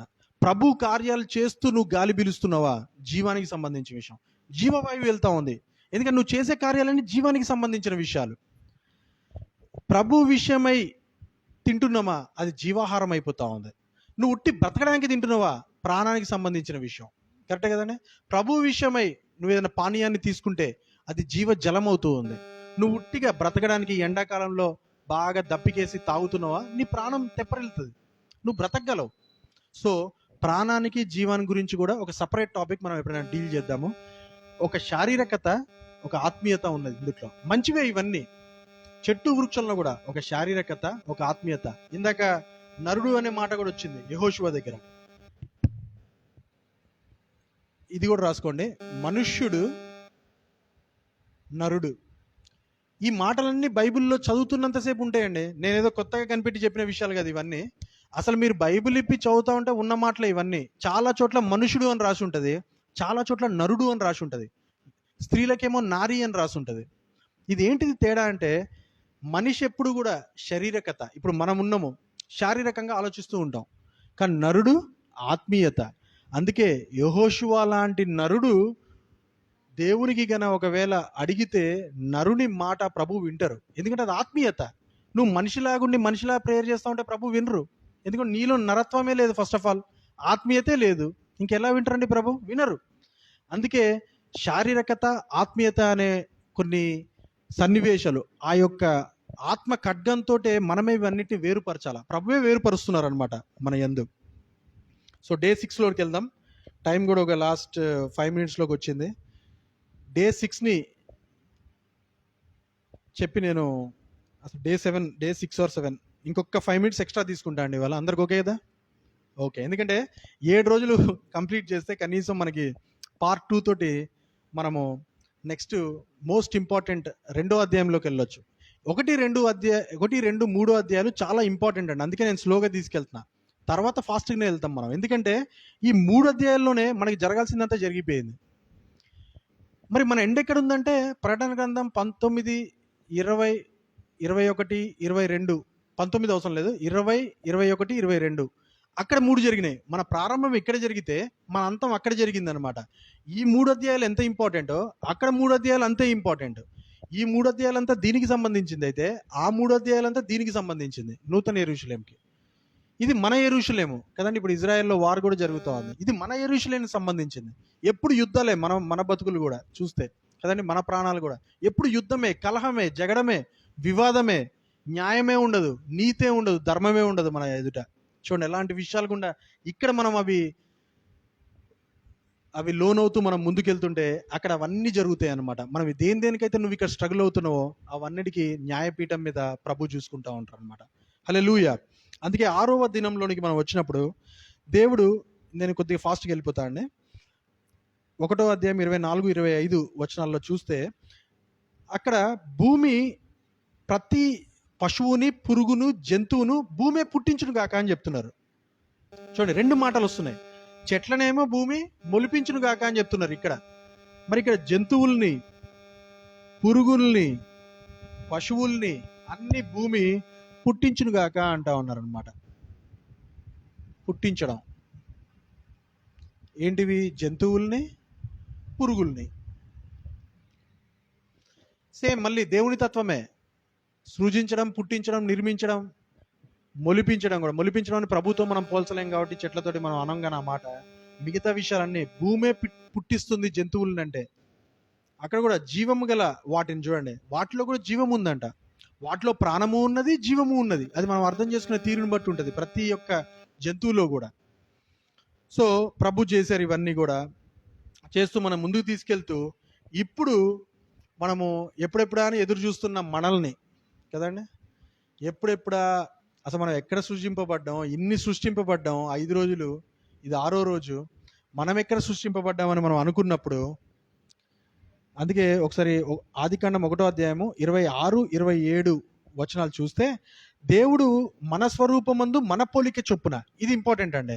మన అని అంటున్నారంటే, ఏకదేవుడు మన అని అంటున్నారంటే, నేను ఇక్కడ పేర్లని రాయట్లే కానీ ఫాదర్, తండ్రి, కుమారుడు, సన్, హోలీ స్పిరిట్, పరిశుద్ధాత్ముడు. మన అంటున్నారంటే తండ్రి, కుమార, పరిశుద్ధాత్మల పోలికతో, వాళ్ళ స్వభావంతో మనల్ని సృజించారనమాట. ఎక్కడ సృజించారు? ఆయనలోనే సృజించారు. ఇంకా భూమి మీద తీసుకురాలా. ఇది ఒకటి అర్థం చేసుకోవాలండి. ఎందుకంటే అండి, భూమి మీదకి ముందే పట్టుకొస్తే మనల్ని మిగతా చేసిన విషయాలన్నిటినీ మనము చికాకు చేసేస్తాం మనం. అందుకే అన్నీ సెట్ చేసి లాస్ట్లో మనల్ని ప్రభు తీసుకొస్తారనమాట. సో 1:6:27లో ప్రభు సృజించింది ఆయనలోనే. అందుకే యోబు గారిని కూడా ఒక మాట అంటారు, నేను భూమికి పునాదులు వేసినప్పుడు నువ్వు ఎక్కడున్నావు, ఆయన అక్కడే ఉన్నాడంట. నువ్వు అప్పటికి మహావృద్ధుడు అంట. అసలు ఆయన భూమి మీద పుట్టలే ఒక అమ్మ కడుపులో నుంచి. ఇంకా పుట్టక ముందే నువ్వు ఉన్నావని చెప్తున్నారంటే, మనం ఇంకా భూమి మీద పుట్టక ముందే మనం అందరం కూడా ఆయనలోనే. ఆయనలో ఎక్కడంటే మరి ఆయన ఊహలోనో ఆయన ఆలోచనలోనో ఆయనకి ఎన్నైతే ఏమై ఉన్నాడో ఆయన అనంతమై ఉన్న ఆయనలో మనం ఆయనలో ఉన్నాం అనమాట. ఎక్కడ అనేది మనం చెప్పలేం, ఆయనలో మాత్రం ఉన్నామనేది మనం గ్రహించగలుగుతాం. సో దేవుడు కూడా మనకి తన స్వరూపమందు నరుని సృజించను. చూడండి, తండ్రి కుమార పరిశుద్ధాత్ముల్లో సృజించి తన స్వరూపం అంటే ఈయన ఎలా అయితే ఉన్నారో ఆయన స్వరూపంలో సృజించాను ప్రభు చెప్తున్నారు. ఒకవేళ దేవాది దేవుడు 1 తిమోతి 6:16లో ఉన్న దేవాది దేవుడు ఏ స్వరూపంలో ఉన్నాడని మీరు ఆలోచిస్తే మన స్వరూపంలోనే ఉన్నాడు అని మనం చెప్పుకోగలం అనమాట. మనం ధన్యులం. హల్లెలూయా. మన దేవుడు మన స్వరూపంలోనే ఉన్నారు, మనం ఆయన స్వరూపంలోనే ఉన్నాం అనమాట. హల్లెలూయా. సో ప్రభు కూడా మనల్ని స్త్రీని గాను పురుషుని గాను వారిని సృజించారు, మనల్ని ఆశీర్వదించారు. ఇవన్నిటిని కూడా భూమిని నిండించి ఫలించి ఏలండి అని చెప్తున్నారు అనమాట. దాన్ని అభివృద్ధి పొంది చూడండి, డెవలప్, ఫలించాలి. ఫస్ట్ మనకి ఫ్రూట్ ఉండాలండి, ఎప్పుడు గుర్తుపెట్టుకోండి. అందుకే మీకు ఫ్రూట్ అనేది మనకు అర్థం కాదు. ఎలాంటి ఫలం అండి అంటే చెట్లను చూసి నేర్చుకోమంటున్నారు అనమాట. నీకు బయట చెట్లు పెట్టాయి కదా, ఫలిస్తున్నాయి కదా, చూసి నేర్చుకో ఎలాంటి ఫలం ఉంటుందో. అలా ఆత్మీయమైన ఫలములు పొందమంటా ఉన్నారు. అంతేగాని అందరిని పెళ్లి చేసుకొని పిల్లల్ని కనమని కాదు అర్థం. సో ఆత్మీయమైన ఫలములు అదొక ఫలదీకరత, అది అభివృద్ధి చెందడం అంటారు దాన్ని. ఫలము అనేది మనము ఆత్మీయమైన ఫలాన్ని పొందుకోవాలి. సింగిల్గా ఉన్న వాళ్ళు, పెళ్లి కాని వాళ్ళు వాళ్ళ యొక్క డైరెక్షన్లో వాళ్ళు ప్రభువులు ఆత్మఫలాన్ని పొందుకుంటారు. పెళ్ళి అయిన వాళ్ళు వాళ్ళ డైరెక్షన్లో మళ్ళీ ఏకంగా ఉండాలి, మళ్ళీ సపరేట్ అయ్యి కూడా వాళ్ళ ఫలాల్ని పొందుకోవాలి. పెళ్ళి అయిన తర్వాత కూడా మళ్ళీ సింగిల్గా ఉన్న వాళ్ళు కూడా వాళ్ళ ఫలాల్ని పొందుకునే స్థితే. ఎక్కడ కూడా ఈ యొక్క మూలం చేంజ్ కాదండి. సో అలా చేస్తూ ఈ సమస్త జీవులకు పచ్చని చెట్లన్నీ ఆహారం అని ప్రభు చెప్తున్నారు. భూమి మీద ఉన్న ప్రతిదీ కూడా మనకి. అందుకే దేవుడు మనకి ఎలా చేశారంటే, ఇప్పుడు చూడండి, అంతకుముందు దేవుడు అంటేనే తెలుసు మనకి. ఇప్పుడు దేవుని వాక్యం, దేవుని ఆత్మ అంట, ఆయన వెలుగులో మనమంతా సృజింపబడ్డామంట అని మనకు అర్థమవుతా ఉంది. ఇంతకుముందు ఓన్లీ దేవుడే అని మనం అనుకున్న మనకి ప్రభు ఇలా తన యొక్క తత్వాన్ని కూడా వెనక్కి వెళ్తే తన తత్వం అంతా ఇక్కడ ఉందండి. తన యొక్క దైవత్వం, అది తన యొక్క నిత్యశక్తి, అవన్నీ ప్రభు యొక్క అదృశ్య లక్షణాలంట. కనిపించవంట, కానీ కనిపించేటట్టుగా చేస్తారంట.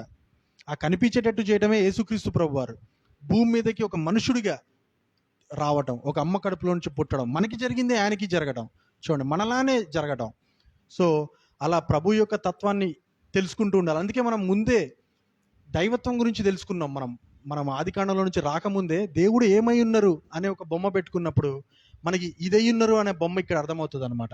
తర్వాత సర్వ సృష్టి, తర్వాత మనిషి ఏమై ఉన్నాడు అనే దానికి ఈ బొమ్మను అర్థం పెట్టుకోవాలి. తర్వాత చీకటి సామ్రాజ్యానికి, అంధకార సామ్రాజ్యానికి రాజైన సాతాను, ఈ లోకాధికారి బొమ్మ పెట్టుకున్నప్పుడు ఆయన విషయాలు అర్థమవుతూ ఉంటాయి. ఆ కలయికలోనే మన జీవితం సాగుతూ అప్పుడప్పుడు మనం పరలోకానికి వెళ్ళొస్తూ ఉంటాం, పరదేశికి వెళ్ళొస్తూ ఉంటాం, నూతన యెరూషలేముకు కూడా అడుగుపెట్టే ఒక అవకాశాన్ని ప్రభు ఇస్తున్నారు అనమాట. భూమిని మించి రూపాంతరం చెంది శరీరం నుంచి ఆత్మగా మారి మర్త్యమైంది అమర్త్యతని ధరిస్తుందంట. చూడండి ఎలా ఉందో. ఇలాంటి మాటలు ప్రభు మనల్ని రూపాంతరం చెందించి మనల్ని ఆ పైకి తీసుకెళ్తున్నారు అనమాట. సో ఇవన్నీ కూడా దేవుడు, అందుకే దేవునిగా ఉండు, ఆయనలో వెలుగుండి ఆయన జ్యోతుల్ని చేసి వాళ్ళందరూ కూడా మనల్ని పై జలముల్లో నుంచే, నీళ్ళల్లో నుంచే వాళ్ళ శ్రేష్ఠ పదార్థాలు మనకి ఇస్తూ, కిందున్న జలములేమో కింద జలాలు ఉన్నాయి మనకి, మనమేమో భూమి మీద ఉన్నాం. ఈ సృష్టి మొత్తం కూడా నీళ్లతోటి అనుసంధానమయ్యే ప్రభు మనల్ని నడిపిస్తున్నారండి. ఇది మనం గుర్తుపట్టాలి. హల్లెలూయా. నీళ్ళ ద్వారానే ప్రభు ఎట్లయితే భూమిని ముంచి లేపి మనకి బాప్తిజం ఇచ్చారో, మనల్ని ఇప్పుడు కూడా 4000 సంవత్సరాల తర్వాత, 2000 సంవత్సరాల క్రితం యేసుక్రీస్తు ప్రభు వారు ఇదే భూమి మీదకి వచ్చి, ఆయన ఇక్కడుండి చేసిన సర్వసృష్టి చేసిన ఆయన ఇదే భూమి మీదకి వచ్చి ఇక్కడ వాటర్లో బ్యాప్టిజం తీసుకోమని చెప్తున్నారు ప్రభు మనకి. ఎంత ఆశ్చర్యం అండి మనకి. నీళ్ళ మధ్యలోనే పెట్టి, నీళ్ళలోనే నడిపించి మనల్ని ఎర్ర సముద్రంలో నుంచి ఓడలో మన పితరుల్ని రక్షించి నీళ్ళ మీదనే, చూడండి ఎలా ఉందో. అందుకే మనం ఒకసారి మత్తయి సువార్త 11 చూసినప్పుడు అక్కడ ఒక మంచి మాట యోహాన్ గారు అంటారు కదా, మిమ్మల్ని మారు మనసు నిమిత్తము నీళ్ళల్లో, కదండి, నీళ్ళలో మీకు బాప్తిజం ఇస్తున్నా అంటారు. నీళ్ళల్లో అంట. అంటే మనం కూడా అనుకుంటాం వెళ్ళి వాటర్లో నీళ్ళల్లో మునుగుతాం. కింద ఫుట్ నోట్లో ఏమని ఉంటుంది, నీళ్ళతో అని ఉంటుంది అనమాట. అంటే నీళ్ళన్నీ మన మీదకి వచ్చేస్తాయి కాబట్టి నీళ్ళతో అని. కానీ మనకు అసలు సృష్టిని చూస్తుంటే అర్థమైపోయింది, మనం ఆల్రెడీ నీళ్ళలోనే ఉన్నాం, నీళ్ళతోనే సృష్టింపబడ్డాం అనమాట. హల్లెలూయా. అందుకే నీతి యావత్తు ఈలాగు జరగవలనని ప్రభు చెప్తున్నారు అనమాట. అలా చేశారు ప్రభు. ఆ పై జలాల్ని, కింద జలాల్ని, సూర్యుడు చంద్ర నక్షత్రాలని, వెలుగుని అన్నిటినీ కూడా వేరుపరిచి మనకు కనిపిస్తున్నారు. ఇక లాస్ట్ 7వ దినం ఏంటంటే అండి, ఆదికాండం 2వ అధ్యాయము 1-2 వచనాలు చూద్దామండి. ఒకసారి 2వ వచనం చూద్దాం.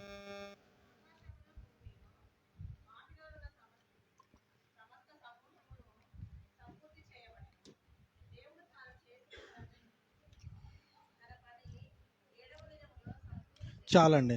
సో 6 దినముల సృష్టి మొత్తం చూసాము. ప్రభు అంటున్నారు 7వ దినముల్లోనికి వెళ్ళినప్పుడు మీరు ఎట్లయితే ప్రభు తానే తన పనంతటి నుంచి విశ్రమించారో, ఆ 7వ దినమునకు ఆశీర్వదించి పరిశుద్ధపరిచారో, మనల్ని కూడా ఈ 6 దినముల పని నుంచి విశ్రమిద్దాం. ఇప్పుడు చూడండి, మండే నుంచి సోమవారం నుంచి శనివారం వరకు ఈ 6 దినములు అయితే, 6 దినముల పనిని మనం కూడా విశ్రమించి ఈ సాయంత్రం వచ్చి ఇక్కడ కూర్చున్నాం మనం కూడా, కదండి. విశ్రమించి ప్రభులోకి వచ్చేసాం ఆల్రెడీ. 7వ దినం రేపు పరిశుద్ధ ఆదివారము, పునరుద్ధాన దినముల్లోనికి మనం అడుగు పెడుతున్నాం. 7వ దినంలోనికి అంటే మనం ఖచ్చితంగా ధన్యులమే ప్రభు దృష్టిలో. ప్రభు కార్యాలు 6 దినముల్లో కూడా మనం చేయబోతూ ఉన్నామంటే అది ప్రభు మీ యొక్క ధన్యత. మీరు ఆశీర్వదింపబడిన వారు, మీరు పరిశుద్ధులు అని ప్రభు చెప్తున్నారు. హల్లెలూయా. అందుకే ఈ 7వ దినంలో ఉన్న విశ్రాంతి మీకు ఇస్తా అని చెప్తున్నారండి.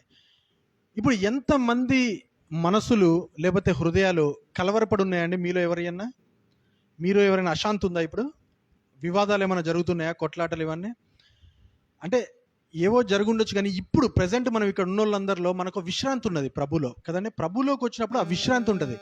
ఆ విశ్రాంతి ప్రభు చూపెట్టే 1000 ఏళ్ల పరిపాలనలోనే కాదు, ఇప్పుడు కూడా పొందొచ్చు మనం. నువ్వు ఆ యొక్క 7వ రోజు ఆశీర్వాదాలకు వచ్చినప్పుడు, 7వ రోజు పరిశుద్ధతలోనికి నువ్వు వచ్చినప్పుడు ఆ విశ్రాంతిని పొందుకొని ఉంటావు. నువ్వు విశ్రాంతిగా ఉంటాం, ఎలాంటి చీకు చింత ఉండదు, మనకి ప్రశాంతంగా ఉంటాం, శాంతిని పొందుకొని ఉంటాం. ప్రతి దానికి సమాధానం ఉంటుంది మన దగ్గర. యేసుక్రీస్తు ప్రభు వారు వచ్చి మీకు సమాధానం కలుగును గాక అంటారు, పరిశుద్ధాత్మ దేవుడు వచ్చి మీకు శాంతి కలుగును గాక అంటారు, కదండి.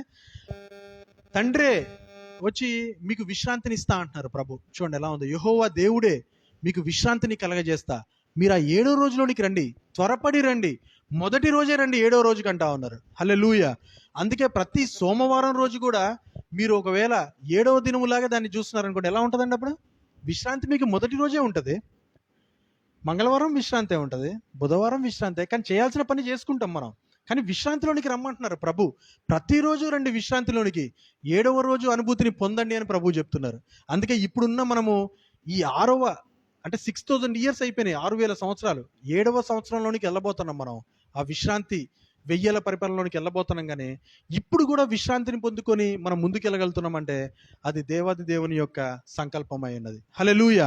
సో ఇవన్నీ గ్రహించిన మనకి ప్రభు ఆ విశ్రాంతిలో నుంచి తీసుకెళ్తున్నారు అనమాట. అందుకే మన జీవితాలు ఎప్పుడు కూడా ఆ నీళ్ళలో నుండే, కదండి, నీళ్ళ మధ్యలోనే, నీళ్ళతోనే మన జీవితాలు ముడిపడి ఉన్నాయి. అందుకే ప్రభు కూడా 4000 సంవత్సరాల తర్వాత వచ్చి నీళ్ళతోటి, పరిశుద్ధాత్మతోటి, అగ్నితోటి మీకు బాప్తిజం ఇస్తా అని చెప్తున్నారు. హల్లెలూయా. అందుకే నీళ్లు మనకి కరెక్ట్గా అర్థమైతే, నీళ్ళలోనికి నువ్వు పర్ఫెక్ట్ డెసిషన్ తీసుకుని నువ్వు వెళ్ళగలిగితే నీ నిర్ణయాన్ని, నువ్వు తర్వాత ఆత్మను పొందుకునే ఒక శక్తిమంతుడు అవుతావు. ఎందుకంటే ఆయన ఆత్మ అయి ఉన్నారు. దేవుని ఆత్మ నీళ్ళ పైనే ఉంటుంది. ఆలోచించారండి, ఎక్కడుంది? మొదటి దినము నీళ్ళ పైనే ఉన్నారు ఆయన ఆత్మ. ఏం చేయాలని చూస్తూ ఉన్నారు. అసలు వీడు నీళ్ళల్లో మునుగుతారా? నేను ముంచినట్టుగా మీరు మునుగుతారా? నేను లేపినట్టుగా మీరు లెగ్గలరా అని ప్రభు ఆ వెలుగు, ఆ ఆత్మ ఆ పైనే ఉండి చూస్తూ ఉందన్నమాట. ఒకవేళ మీరు మునిగి లేచారా, ఆత్మ పట్టుకుంటుంది. ఆత్మ పట్టుకొని మిమ్మల్ని అగ్ని పరీక్షలోనికి తీసుకెళ్తా ఉంటుంది అనమాట. ఎన్నో పరీక్షలు మనకి, ఎన్నో శ్రమలు, ఎన్నో టెస్టులు ఉంటాయి మనకి.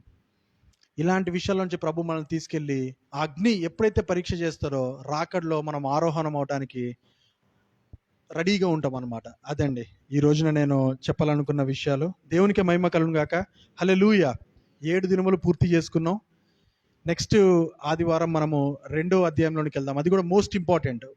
ప్రభువు పెట్టిన తోట కానీ, నదులు కానీ కదండి. సో అలాంటి విషయాల్లోనికి మనం ముందుకు వెళ్దాం. ఒక చిన్న పాట పాడి మనం ముగిస్తాము. త్వరలోనే ఒక 5 నిమిషాల లోపల మనము ఈ యొక్క సమావేశాన్ని ముగిద్దాము. అందుకే ఇంకా మనము ఆకాశవాసులమే అయ్యున్నాం, భూమి మీదకి రాలా కదండి. మనం లాస్ట్ వీక్ కూడా పాడుకున్నట్టుగా ఇంకా మనము బయటే ఉన్నాం, ప్రభు చెంతనే ఉన్నాం, భూమి మీదకి ఇంకా రాలా. భూమి చాలా అగోచరమైంది, భూమి కూడా మనకు అర్థం కాదు. భూమిని అంతటిని కూడా మనం పరిశీలించి చూడలేం కూడా. అందుట్లో ఉన్న కొన్ని విషయాల్ని గ్రహించి త్వరగా ప్రభు యొక్క రక్షణలోనికి రమ్మని ప్రభు యొక్క కోరిక. అందుకే ఈ యొక్క పాట కూడా, ఆకాశవాసులారా యెహోవాను స్తుతించుడి, ఉన్నత స్థలముల నివాసులారా యెహోవాను స్తుతించుడి, హల్లెలూయా. ఉన్నత స్థలముల నివాసులారా యెహోవాను స్తుతించుడి, ఆయన దూతలారా మరియు ఆయన సైన్యములారా, ఆయన దూతలారా మరియు ఆయన సైన్యములారా. అవునండి, మనం కూడా ఆయన దూతలమే, ఆయన సైన్యాలమే, ఇంకా ఆయనలోనే ఉన్నాం యాక్చువల్గా. అందుకే తర్వాత ప్రభు అన్నారు, సూర్య చంద్ర తారలారా యెహోవాను స్తుతించుడి, హల్లెలూయా. సూర్య చంద్ర తారలారా యెహోవాను స్తుతించుడి. సర్వ సృష్టి స్తుతిస్తుందండి ప్రభుని, మనం తప్ప. అందుకే ప్రభు అన్నారు, మీరు అసలైన వాళ్ళు, మీరు స్తుతించాల్సింది, మీరు ఆరాధించాల్సింది మీరు. కానీ ప్రతి మెటీరియల్, ప్రతి పదార్థంతో, కనిపించని పదార్థంతో ప్రభు సృజించగలరు, కనిపించే పదార్థంతో మనం ఏమైనా చేయగలుగుతామేమో. కానీ అలాంటి సృష్టి కూడా మొత్తం కూడా ప్రభుని స్తుతిస్తూ ఉంది. సో మనం కూడా త్వరపడి ఆయన్ని స్తుతిస్తాము. హల్లెలూయా. అందరం ఒకసారి లేచి నుంచుందామండి. 2 నిమిషాలు ఈ చెప్పుకున్న 7 దినముల గురించి కూడా మనం ఒకసారి ప్రభు చెంత ప్రార్థన చేసుకొని ఈ యొక్క కూడికని ముగించుకుందాము. అందరం చేతులు పైకెత్తుదాము. ప్రభుని ఈ రాత్రికాల సమయంలో మరి ఒకసారి మన యొక్క హృదయాల్ని ఆయన తట్టు తిప్పి, మన యొక్క మనసుల్ని, మన యొక్క ఆత్మల్ని, శరీరాల్ని ఆయన తట్టు తిప్పి పూర్ణంగా, సంపూర్ణంగా ఆయన్ని స్తుతిద్దాము. హల్లెలూయా, హల్లెలూయా, హల్లెలూయా. దేవా మీకే స్తోత్రములు నాయన. భూమిని ఎలా అయితే మా యందు ముంచి నాయన ప్రభా, దాన్ని మళ్ళీ తిరిగి లేపి మాకు బాప్టిజం అనే ప్రక్రియను చూపించారు నాయన ప్రభా. మొదటి దినమున వెలుగుని కలగజేశారు నాయన ప్రభా. ఆ వెలుగుని మా మీద ఎప్పుడు ప్రకాశింపజేయండి నాయన ప్రభా. మమ్మల్ని కూడా వెలుగ్గా ఉండమని చెప్తున్నారు నాయన ప్రభా. మమ్మల్ని వెలుగ్గా ఉండనివ్వండి నాయన ప్రభా. అలానే నాయన ప్రభా 2వ దినమున ఆకాశాన్ని, జలముల మధ్య మీరు యొక్క విశాలాన్ని చేసి ఆకాశం అని చెప్తున్నారు నాయన ప్రభా. ఆ ఆకాశం దిక్కే మేము ఎప్పుడు చూస్తూ ఉండగా నాయన ప్రభా, మీరే మీ యొక్క శ్రేష్ఠ పదార్థాలతో మమ్మల్ని నింపండి నాయన ప్రభా. ఆ పైనుండి వచ్చే నాయన ఆత్మని, జన్మనే మాకు ఇవ్వండి నాయన ప్రభా. అలానే నాయన ప్రభా 3వ రోజున భూమిని నాయన సృజించి, భూమిని వేరుపరిచి నాయన ప్రభా, చెట్లు వృక్షాలు మా కోసం నాయన మొలిపించి నాయన మాకు ఆహారంగా చేసిన ప్రభా, మీకే వేలాది వందనములు నాయన ప్రభా. భూమి కూడా పై జలము, కింద జలము మధ్యలోనే ఉంది నాయన ప్రభా. ఎంతో మహోన్నతంగా, మహత్తరంగా దాని నాయన ప్రభా మాకు చూపెట్టి, దానిపైన ఉన్న మమ్మల్ని కూడా ఆ నీళ్ళ యొక్క ప్రాముఖ్యతని తెలుసుకోమని చెప్తున్నారు నాయన ప్రభా. అలానే 4వ రోజు నాయన ప్రభా సూర్యచంద్ర నక్షత్రాలని నాయన మీ వెలుగు ఉండంగా కూడా వాటిల్ని సృజించి, వాటిల్ని కూడా మాకు పగలు రాత్రిని వేరుపరచడానికి, వాటి వెలుగుతో కూడా మాకు కొద్దిగా అర్థం చేపించడానికి మీరు చేసిన విధానాన్ని బట్టి మీకు స్తోత్రములు నాయన ప్రభా. బట్ వాటి వెలుగులో నుంచి కూడా మీ వెలుగు దగ్గరికే మా ప్రయాణం సాగించే భాగ్యాన్ని అనుగ్రహించండి నాయన ప్రభా. 5వ రోజు నాయన ప్రభా జలములు, ఆకాశ పక్షుల్ని, గొప్ప మహా మత్స్యముల్ని చేసి నాయన ప్రభా చేశారు నాయన ప్రభా. మేము కూడా నాయన ప్రభా పుట్టించారు నాయన ప్రభా. మేము కూడా వాటిలన్నింటినీ వేలే భాగ్యాన్ని అనుగ్రహించండి నాయన ప్రభా. 6వ రోజున నాయన ప్రభా మీరు భూమిని మరి ఒకసారి, పురుగుల్ని, జంతువుల్ని నాయన, పశువులన్నింటినీ పుట్టించుగాక అని చెప్పారు నాయన ప్రభా. వాటిలన్నిటి కూడా ఏలమని మమ్మల్ని కూడా సృజించి నీ పోలిక చొప్పున నీ స్వరూపంలో ప్రభా మీకే వందనాలు స్తోత్రములు నాయన ప్రభా. నీ పోలికలో ప్రభా త్రిత్వమై ఉన్న దేవా మీ పోలికలో మమ్మల్ని సృజించారు నాయన ప్రభా. మీ స్వరూపంలో మారటానికి నాయన రూపాంతరం చెందడానికి మమ్మల్ని ఈ భూమి మీద ఉంచి నాయన ప్రభా అన్నిటినీ ఏలమని చెప్తున్నారు నాయన ప్రభా. ఫలములు పొందండి, అభివృద్ధి చెందండి, నిండించండి, ఏలండి అని చెప్తున్నారు నాయన ప్రభా. అన్ని ఏలించి నాయన ప్రభా మీరే ఈ యొక్క 7వ దినమున మమ్మల్ని ప్రవేశపెట్టారు నాయన ప్రభా. ప్రవేశపెట్టి దాన్ని పరిశుద్ధపరిచి ఆశీర్వదించి నాయన మమ్మల్ని కూడా ప్రతి దినము 7వ దినములాగా విశ్రమించాల్సిన పని నుంచి మేము విశ్రమించి నాయన దాన్ని పవిత్రపరచుకొని ఆశీర్వాదం పొందుకొని మీ యందే పరిశుద్ధంగా మారే భాగ్యాన్ని మాకు అనుగ్రహించండి నాయన ప్రభా. ప్రభా ఈ వాక్యాలన్నీ విన్న మాకు నాయన ప్రభా ఎప్పటికీ మర్చిపోకుండా జీవితాంతం గుర్తుండి మీ రాకడ పర్యంతము నాయన మేము మా యొక్క హృదయాల్లో మనసుల్లో రాసుకునే భాగ్యాన్ని అనుగ్రహించండి నాయన ప్రభా. అనేకమైన విషయాల ద్వారా మమ్మల్ని ముందుకు నడిపిస్తున్నాయన ప్రభా. మమ్మల్ని నాయన మరి ముఖ్యంగా పరిశుద్ధాత్మ దేవుని యొక్క నాయన ముద్రలో మేము ముద్రింపబడి ఉండగా నాయన త్వరగా మాకు మీ యొక్క దర్శనాన్ని అనుగ్రహించండి నాయన ప్రభా. మీ యొక్క కళల్ని స్వప్నాల్ని మాకు అనుగ్రహించండి నాయన ప్రభా. ఈ గరిపేట సంఘం అంతా కూడా నాయన ప్రభా మేము అనేక మందికి నాయన మీ సాక్ష్య బిడ్డలుగా ఉండే భాగ్యాన్ని అనుగ్రహించండి నాయన ప్రభా. మీ ఆత్మలుగా, మీ సైన్యంగా, మీ దూతలుగా నాయన మేము ఉండే భాగ్యాన్ని మాకు అనుగ్రహించమని ఈ రాత్రికాలం నాయన ప్రభువా మీ శక్యమైతే ఈ రాత్రి మమ్మల్ని దర్శించమని మా ప్రభువైన యేసుక్రీస్తు వేడుకొంచున్నాం తండ్రి. ఆమేన్. హల్లెలూయా.